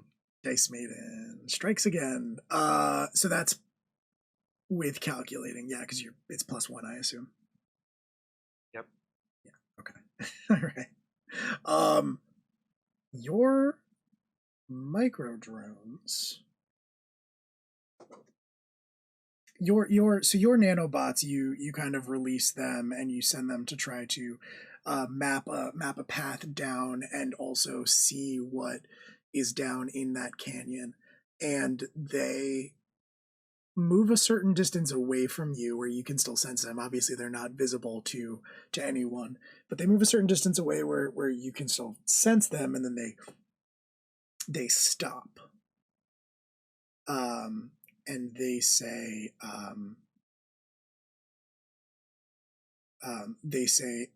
active security systems detected, essentially. Okay. How do I tell you guys that without? That is the question. Mm-hmm. Hey guys, I think we should go a different way. This looks dangerous. I think maybe let's go around and find another way down. This is making me a little nervous. So it's not this specific route, because you were sending them to find a route, but they were only willing to go a certain distance down into the crater before they said active security systems detected, and didn't want to go any further. Okay. What do we think is there? Think there's still crew on that ship? Potentially. I think Ellis had a point. I'm just saying, there's going to be a lot of folks who are flying something that big. I don't believe they all would have died on impact. So what do you think the best way is, or the best way to handle this should be? Do we just go in kind of flashbang, or are we, I don't think there is a flashbang. We ain't exactly kitted out for that. And you still haven't even seen where the ship is. Right. This is also a salvage operation, right? If we go up there and it is still in the possession of some people who are clearly better armed than us, then there's nothing to salvage. Right. So we go up there, we say, hey, we're salvage guys, and they say, go the fuck away, there's nothing to salvage here, and we fuck off. And we've gotten paid this fancy vehicle for our trouble. And a little bit of money. Yeah, so, I don't see why this. Yeah, I see no reason to fight the ship. Yeah. Okay. I guess we proceed with our advance. Yeah, like slowly, obviously, right? Like if a turret pops up and starts shooting at us, like, okay, no, fuck that. Okay, all right. So you begin to descend into the so yeah, you basically just like crest the edge of the canyon and start heading, or not the canyon, rather, you're still in the crater portion of this, but you start heading down into the crater itself, towards that canyon at the bottom. You're about halfway down when you're about halfway down when something happens. Unfortunately, Ash is gonna have to lean in farther to show up on stream. There you go. Cameo. Ash is part of our other ongoing campaign that is going to happen next Sunday again. It's a playthrough of the Call of Cthulhu pulp campaign, the Two-Headed Serpent. So That's right, they're fighting snake people. Definitely check that out if you like big titty snake ladies. And that's in the VOD forever, Andy. So you can suck it. But yeah, you are about halfway down into the crater when you all feel, Maeve and Ellis feel like a tingling sensation wash over you. And there's like a quick flash of light. You feel a tingling sensation. Quick a flash of light from the crater. Then you feel a tingling sensation wash over you. Karis and Jaxper, you feel the EMP hit you, and your sensors are going wild before it reaches you. So that's going to be rough. I think what we're going to do is keep your cool. You're enduring hardship, so you're going to roll plus stalwart.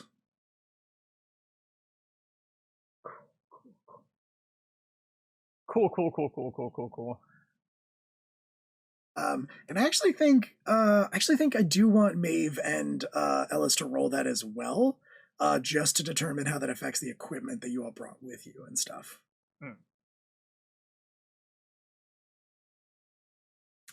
Let's just get that old dice rolling channel pulled up there. Dice Maiden has finally failed me. She got me in the end. Hey, it's the thing Ellis is good at. It's the thing Ellis is good at. And the thing Maeve is bad at. Jaxper did all right. Oh, so did Tayo. Jaxper made it. So Maeve is the only one who loses her cool, which actually makes total sense in character. It does, and I think in this case, you do it. So anyone who rolled below a 10, so everyone except Ellis, you do it, but you have to choose. I'm sorry, no, that's act quick. You have disadvantage going forward. You suffer 1 stress. You give up something, leave something behind, or take something with you, and I will tell you what it is. So everybody else has to pick 1. I'm going to take disadvantage going forward because I think what happens is like, and this might be what freaks Maeve out, is that like the EMP hits, and very briefly, maybe only Maeve sees this because we're back in the back. His whole skin just goes black as that first top layer of nanites just burn away. So you just see him get hit with this, stumble, his whole body looks suddenly burnt, and the rest of everything else inside his head is just now screaming at him to get the fuck out of here, and moving forward is going to happen at disadvantage. Yeah, but that sort of ash layer blows away very, very quickly. Yeah. I was going to say, that's pretty obvious for everyone else. Like, yeah. Fuck. Yeah. Yeah. So yeah, what is Maeve choosing and what is Karis choosing from those 3 options? Oh, I didn't realize I got to choose options because I failed completely. I thought it was just like... you did fail completely. Sorry, I forgot. Karis, what are you picking? Disadvantage, suffer 1 stress, give up something, leave something behind, or take something with you. I guess stress makes the most sense. Yeah, makes sense, especially because your nanites are a little more advanced, so they maybe don't burn up quite as badly. You just take a stress. Probably a similar situation of the screaming, though. And I'll say that's where you're. So we'll say this: like Jaxper is experiencing ongoing distraction from his nanites. Karis is like, you managed to get them back under control. They're both sufficiently advanced that an EMP wouldn't just knock them out, at least not one of this size, but it's not a fun experience. So yeah, you experience that. Maeve, I think... Did I crash the car? Well, you're not driving right now. You're just Okay. climbing down the thing. But I think that it is going to, but I think that like all the gear you brought with you is fried. No. Yeah. All of it? I mean, not like guns and things that are like analog, but I imagine that like a lot of what Maeve brings along is electronic in nature. And in like, if you brought your big wrench, that's obviously fine. But yeah, I'm basically what it means is I might give you disadvantage on like tech stuff for a while because all of your like tools and things are fried. Okay. Your spanners and whatnot. Your electro yes. spanners. Yeah. Your digital screwdrivers. Yeah, you know how it is. My sonic screwdriver. Yeah. Yuck, yuck, yuck, yuck, Yeah, yuck. yuck. Don't sue us. So Please, BBC, we don't have money. correct. Yes, that is the correct response. Okay, cool. So yeah, you feel that all wash over you. More importantly, you all see Jaxper turn black and then all of that blow away. Karis also has a freak out, but it's much more contained. Ellis is fine. I'm going to say that, and I'm going to say that Ellis, you were bringing up the rear, and that's why you were completely fine. Also, I have like the least digital anything. That is true. However, you do have your like translator, so that could be also effective. like 30 years old and made out of that, which is another thing that I might Nokia. which is another thing that I might inflict on Maeve at some points because like I'm pretty sure you don't all speak the same base language.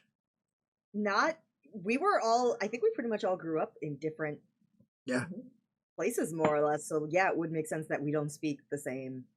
Yep. I'm pretty sure Karis at least probably speaks Japanese, being from Takamagahara. Yeah. But Ellis speaks Neo-Arkansan, which is a specific dialect of English.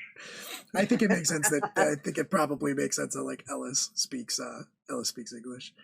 Maeve would probably speak English too, unless your parents are like raised you with some fringe language, maybe whatever they spoke on their ship, so that like they could be more secretive. It doesn't super matter most of the time because everybody does have those universal translator units, but in Karis's case, it could be bad. Anyway, just keep that in mind. But yeah, Ellis has been spared the worst of this from being in the back. But yeah, you all saw that horrible thing happen to Jaxper, and we should address it now. Yeah. So Jaxper's like on the ground, like gets up, eyes are still now completely, like possibly like weeping, like completely bloodshot. Alice is gonna like help pick you up because you were in the front. Like, what the hell just happened, kid? Oh, they got an EMP. That's what they got. Why would that have done that? What the hell? Like, electromagnetic pulses don't do that to flesh. Yeah, no. I'm not gonna tell you anything about that. What the fuck? What do you mean you're not gonna tell me anything about that? Do you I have feel like that was a mods? complete sentence. Do you have mods that you haven't told us about? Also, guys, I think I sure do. I sure do. I think all the gear might have gotten fried in that. I don't know how much we're going to be able to use. What do you mean all the gear? I carry a lot of gear. Well, I really want to go break their EMP, so let's keep going. I'm sorry. What mods do you have that would cause your skin to fall off? Skin's on. Skin's on. My skin's still on. My skin's still on. Let's But you know that's not a good. I get that your brain's doing a lot of weird shit right now. But Maeve, would you like to step in here as more of a technical expert? What the fuck kind of modification would that be? Shut up, old man. My skin's still on.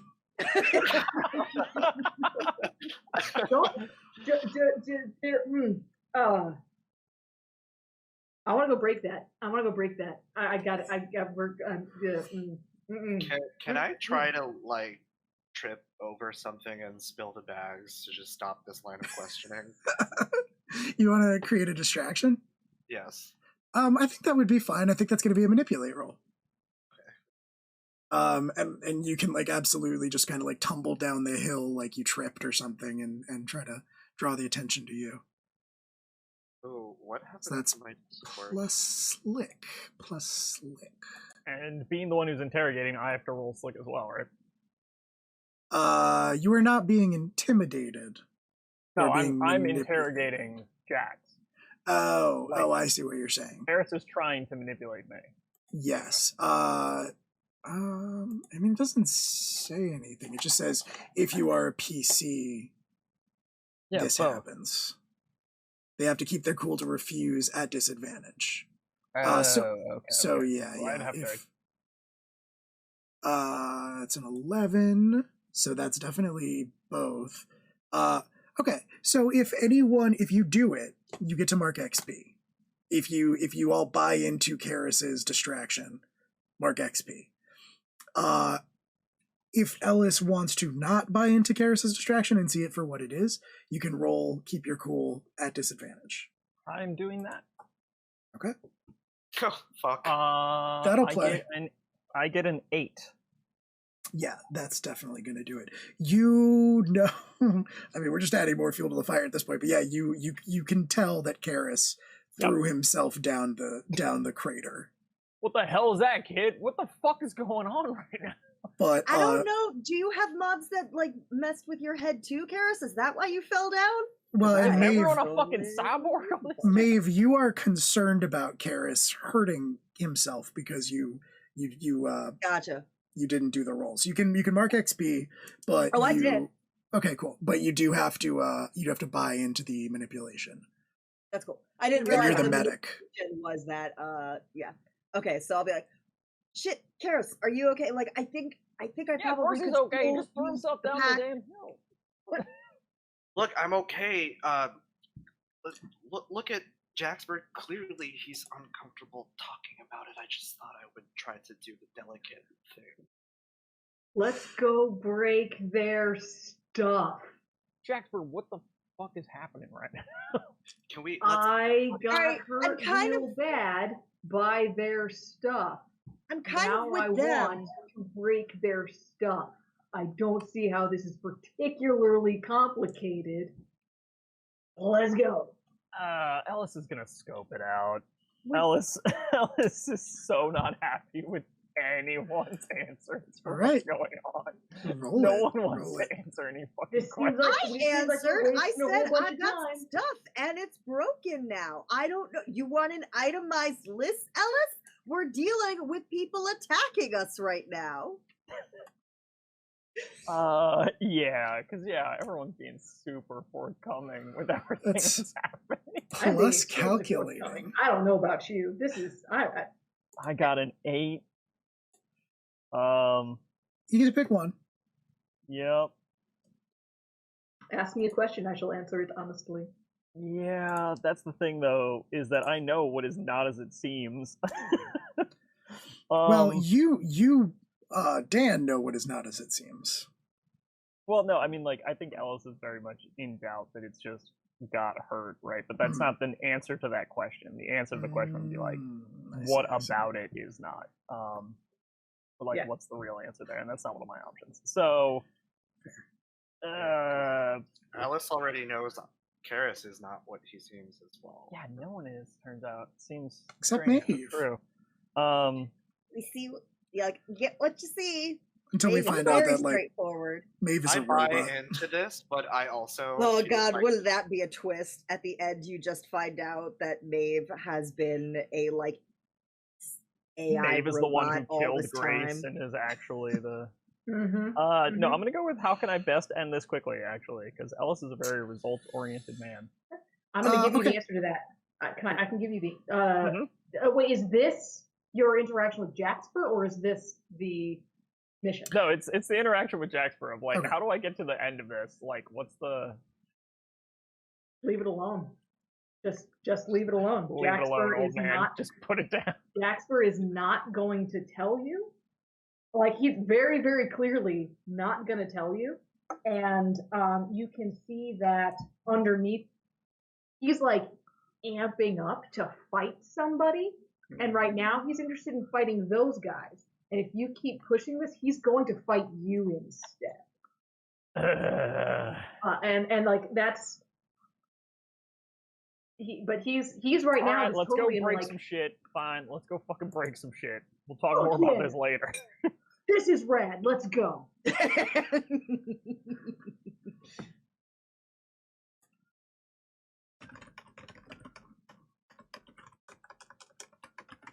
Upon Alright. getting back up, Karis kind of smacks Jaxper over the back of the head, as he usually does. I think actually when you do that, like his hand like comes up, and like he like stops you and he like looks at you and just says, "Not fucking now, my dude. All right, fine. Let's Not a go. good time." Okay, all right. So you you head down into deeper into the canyon, or sorry, deeper into the crater. We have two geological features here that both start with C. It's hard. Deeper into the crater. You gather yourselves back up. All of the equipment that Hayworth gave you for the purposes of salvaging this ship is kind of been fried. At least the parts that had electronic components, and yeah, you reach the edge of that canyon, and you can see it deeper in from the angle, like based on the angle that it approached from. You can see that it basically just like went into the ground, probably created this canyon. If it wasn't, like, it's a 1 in a million chance that it would have just landed perfectly in this canyon, so it probably created it. But yeah, as you look out, and I would say probably like it's not readily evident to anyone except for maybe Jaxper, who I imagine like your nanites can kind of compensate for seeing in darkness and things like that. So you can kind of see the back end of a spaceship wedged deeper into that canyon, a ways in. It's also a good ways down. I'm going to spend my last hold for what is my best way in. Yeah, your best way in would probably be from the ground, like from the bottom of the canyon. So you could splunk down the walls. Trying to think of what interesting piece of information I could give you since you spent a hold. You know what? I'll create a detail for you. I'll say that there is like a winch system on the back end of the truck that you brought. That you could use to you might not be able to get the truck down here, but you can use the winch system to lower people down, so it's more like they're rappelling than they are climbing. Okay. Are there people around? Can I see people? You don't see any people. Yeah, I'm gonna sort of like, nah, I'm in storm mode. I'm just going. Okay, you're just gonna climb, or you're just gonna. I'm just gonna grab the winch and start doing it. Okay, all right. So you're kind of like stomping back up to the, because I would argue that the storm decision would not be to go back up to the truck, get the winch, attach it to, rappel down. I would argue it's to be a fucking anime character. You're right. I'm gonna be. I think I might like. He might like send Karis like very quickly, like just a data packet of like, here's a way down, and then just like jump, and then just be a fucking anime character about it. Not jump, climb, scamper. So you're sending a data packet via nanite to Karis. Yeah, I'm not thinking with reasonable brains right now. Right, no, right. probably not nanites. Probably, since I don't know that he's infected me. Okay. Probably just. Yeah, I mean, I think I don't think it's outside of the realm of reason to say that, like, you know, your nanites can communicate with his nanites. It doesn't necessarily have anything to do with you knowing if you're infected or not. Yeah, I think he's gonna send it. I think he's gonna send it to just to Karis Okay. in that same way. Right. So Karis, it would be a slightly different communication protocol than you would be used to, but you could probably pretty easily recognize it for what it is. I think they refuse. I'm gonna take a hard move here. They refuse to accept it. His nanites will not accept your nanites. It's you hit like a firewall, for lack of a better term. And Karis, you feel that same sort of like your nanites are now scared of Jaxper's nanites. And Jaxper's just sort of like starts going down because he tried to communicate it. It's true. If you were going down like a fucking anime character, you're gonna have to roll act quick. Oh yeah, I'm going down with the anime character. That's slick.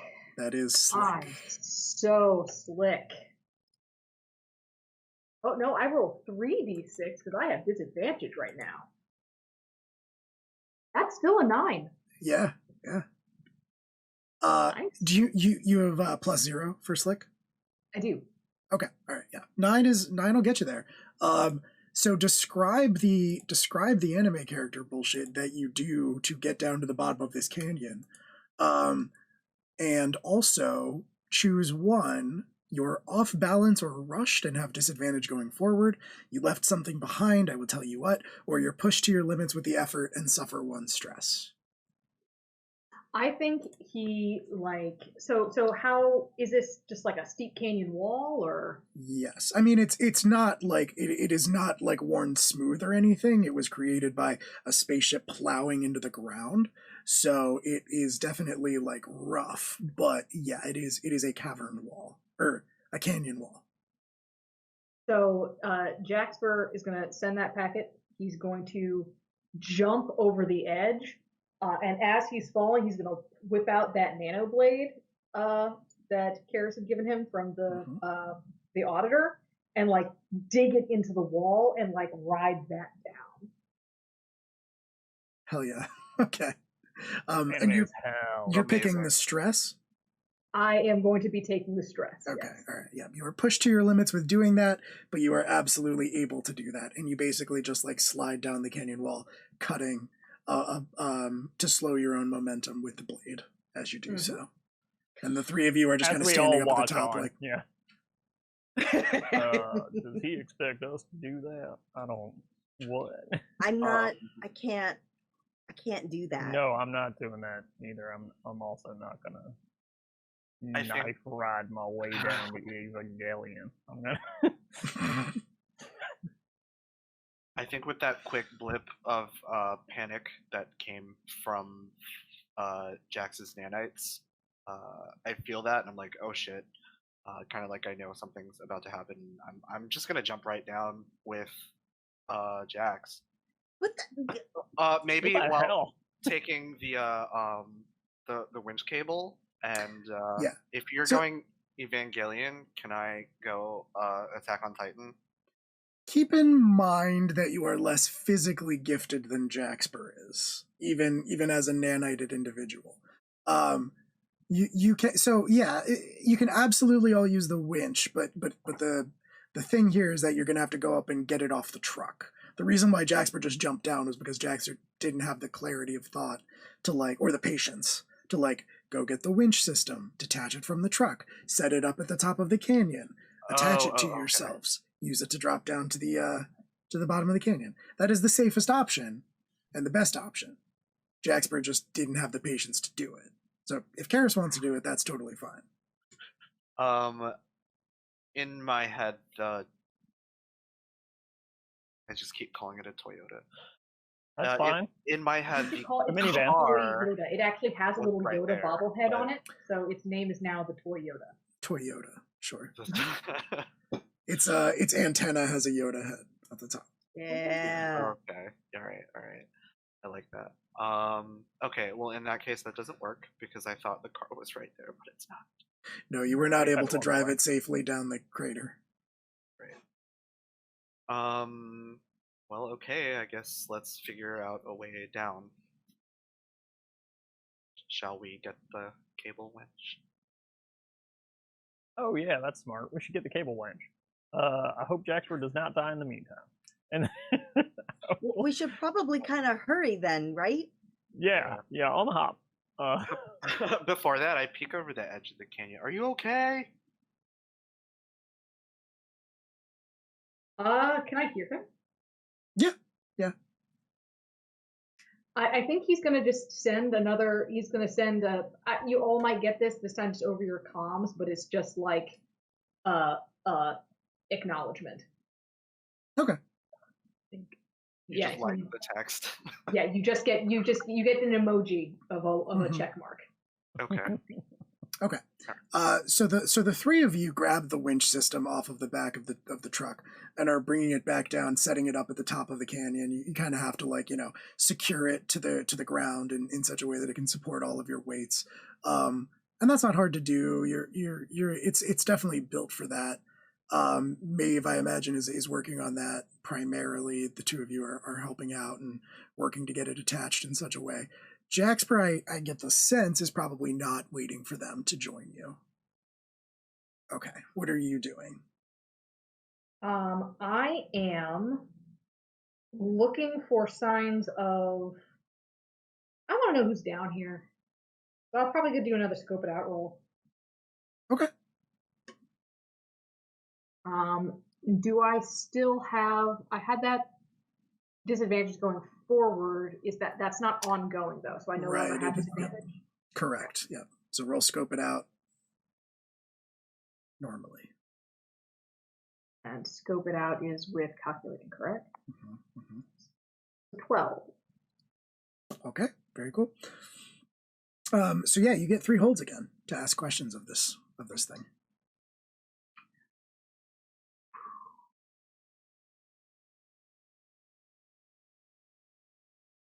Who or what here is not as they seem?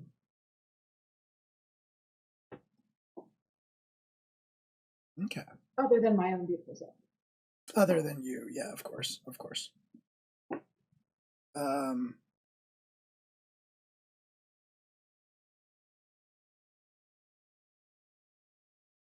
Who or what down here is not what it seems. I think you would be able to tell looking. So you get down to the bottom of the canyon and you can see a little ways ahead of you, deeper down the canyon.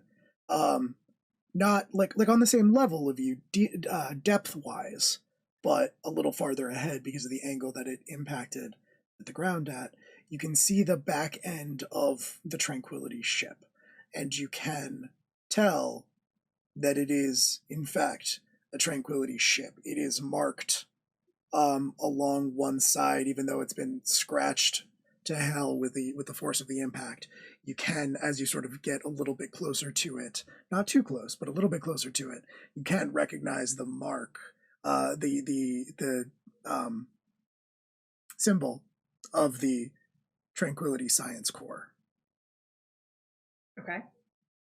Is it what I'm really asking here is this designed to look like a crash landing, or is it an actual crash landing? It is an actual crash. Okay. Yep. Okay. I think he's gonna send another packet to. I think he's just gonna send another packet to Karis.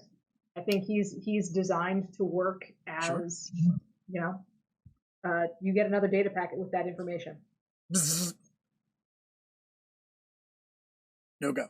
Yeah, you bump up against that same sort of firewall kind of dealy. Am I getting alerts that I'm? Yeah, it's not going through, or is he just not getting it? Both.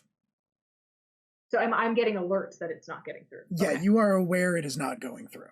Oh, Karis has a tech firewall and a people firewall. Oh. So I think he's gonna send a message and just be like, "Dude, shut down your fucking firewall. I'm trying to send you data." Yeah, it does not. You can't. You basically cannot interface with Karis's nanites. You discover for whatever reason.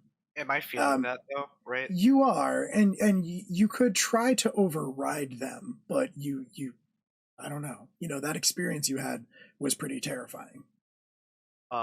So you don't know what will happen, and your nanites are warning you that, if a connection like that were to be made again and you weren't able to shut it down, you could be overtaken.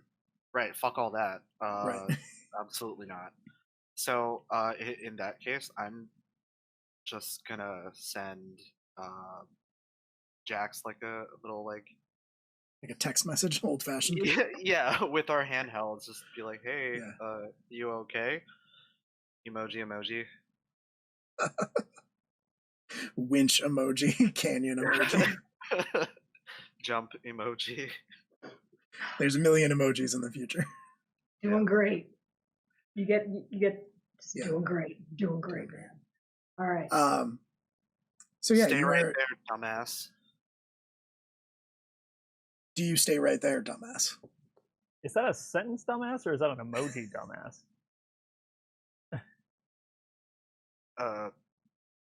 Asking the tough questions. Yeah, these are the difficult space future questions. That's true. No, he rejected my influence, so I'm gonna mark Storm because I'm feeling hurt, Yes. and I'm going Teenagers. to you know, it is my nature to go off half cocked, and you know, here I go. Okay. All right. I'm missing my you- chance to say cockport, so I'm saying cockport. Cockport. So you head to. So you're walking up to the ship essentially. Like they said, stay put, and you're yeah. Yes. Okay. All right. You walk up to the ship, and the rest of you who are setting up at the top of the canyon wall, you're just about ready. Who's going down first? Karis. I was going to say it's between me and Karis. All right. So Maeve was setting up the winch system, and Ellis was helping Karis buckle into the winch itself. I think especially as Karis goes down, Maeve is checking to make sure like how she hooked everything up is going to hold, and that there's no sign that there's strain based on like the test case that is Karis. Yeah. As you are doing so, you all, those of you at the top, and I think Karis, right as you are going over the edge, you look over and you happen to see this. Out of the top of at the top of the spaceship, which is sort of barely visible, you can kind of see down below Jaxper just sort of continuing to approach the ship despite your warning to stay put. A panel at the top of the Tranquility craft slides open, and what is very clearly a gun pops out. You can see it, like, you hear a hum. All of you hear a hum as it powers up. And Karis, as you are going over the edge and you look down, you see it charge up what is clearly an energy weapon. And then it blasts Jaxper in the chest and sends him just tumbling ass over tea kettle back down the canyon, where he lays there for a second, smoking. And we'll pick up with that in 2 weeks. What the hell? I knew it! I knew that was going to be where you cut things off. Oh. So tune in 2 Sundays from now to find out, is Jaxper still alive? It wouldn't be the first time he's died in our 4 sessions of game. It's true. Listen, Storm is a fantastic playbook. Everyone should play it. The Jaxper lives Tempest, on yes. the edge. Yeah, it's Sounds true. like Maeve is going to get to use her, field surgeon skill sooner rather than later. Hey, the It's tactical pack is certainly- coming in handy. Yeah, look at that. It's entirely possible that is true. Jesus Christ. Tune in to find out 2 Sundays from now, which would be not the 23rd, but the 30th. So May 30th will be It's not necessarily going to be the 30th because some of us are going to be in West Virginia. fair. We'll figure it out. Tune in next time on some indeterminate Sunday. Next time, Or- same channel, some random time. Yep. We have not discussed scheduling that far out. If you're watching this, you probably play games. You know how it is. Scheduling them and such. Everyone's got Next Sunday, lives, though, man. the aforementioned Pulp Cthulhu campaign, The Two-Headed Serpent, continues next Sunday, also raising money for Extra Life. So definitely tune in for that. Same time, 1 p.m. Yeah. Something to I add? also wish to very, very briefly note that you can still make me crochet stuff. I just finished this beautiful lap blanket for Cassie. That's true. Donate to my extra life page and make me make things. That's true. And you can still make Rouge drink mayonnaise. There's a lot of other things I do that's No, I don't know not anything about any of that. mayo. All I know is that you can make Yeah. Rouge drink mayonnaise. I think Have we never- only care about the mayo. I've never Yeah. seen you do anything else. So, I take shots normally. That's the Of low mayonnaise, end. That's yes, the low I end know. of the bar. Mayo. Shots of mayonnaise? shots Yeah. of mayonnaise. No, shots of shots. Can we do like a mayo flight? Yeah. God. Ooh, Like that's a very good idea. Kewpie, all natural olive oil. So I will, Sriracha if you mayo. wanna mayonnaise, be- duck mayonnaise. If you want to be clever about it, for $50, it won't be straight mayo. It will be one of those disgusting shots that has mayo in it, if that is what you choose. That sounds You so get much to worse than choose- just drinking Wow, straight that's mayo. so much worse. Why? No, actually, I've done both. But the thing is, when it's in alcohol, it goes down without like really registering the flavor Mm. or the consistency because it's just like part of in the liquid. It On account of looks the way alcohol. grosser. So On what if we account of just the said like alcohol. Everclear and mayo? Why don't I've you make never done mayo straight out of Everclear. Everclear? You're not supposed to do straight Everclear. It says so on the website. It's not bad for straight you. if you're mixing it with mayo. It's not straight. It says you're exactly. supposed to What kind of dilute it thing? with water. Oh God! Now I'm like Before you drink imagining I'm imagining like a booze milkshake made out of mayo. Regardless, Why? if you'd like to see Rouge drink a space milkshake made of mayo, Yeah. feel free to donate to her extra life. But that will be it for us today. We're gonna go to the bar and get margaritas. Thanks for hanging out with us. Thanks for donating. Thanks for chatting. We'll see you next time we play this game. Keep an eye on the channel. Sometimes we do things during the week as well. And we'll see you next Sunday also for Pulp Diction. So on that note, we will go ahead and call the stream for the night. Thanks for hanging out with us. Have a good one. Bye bye.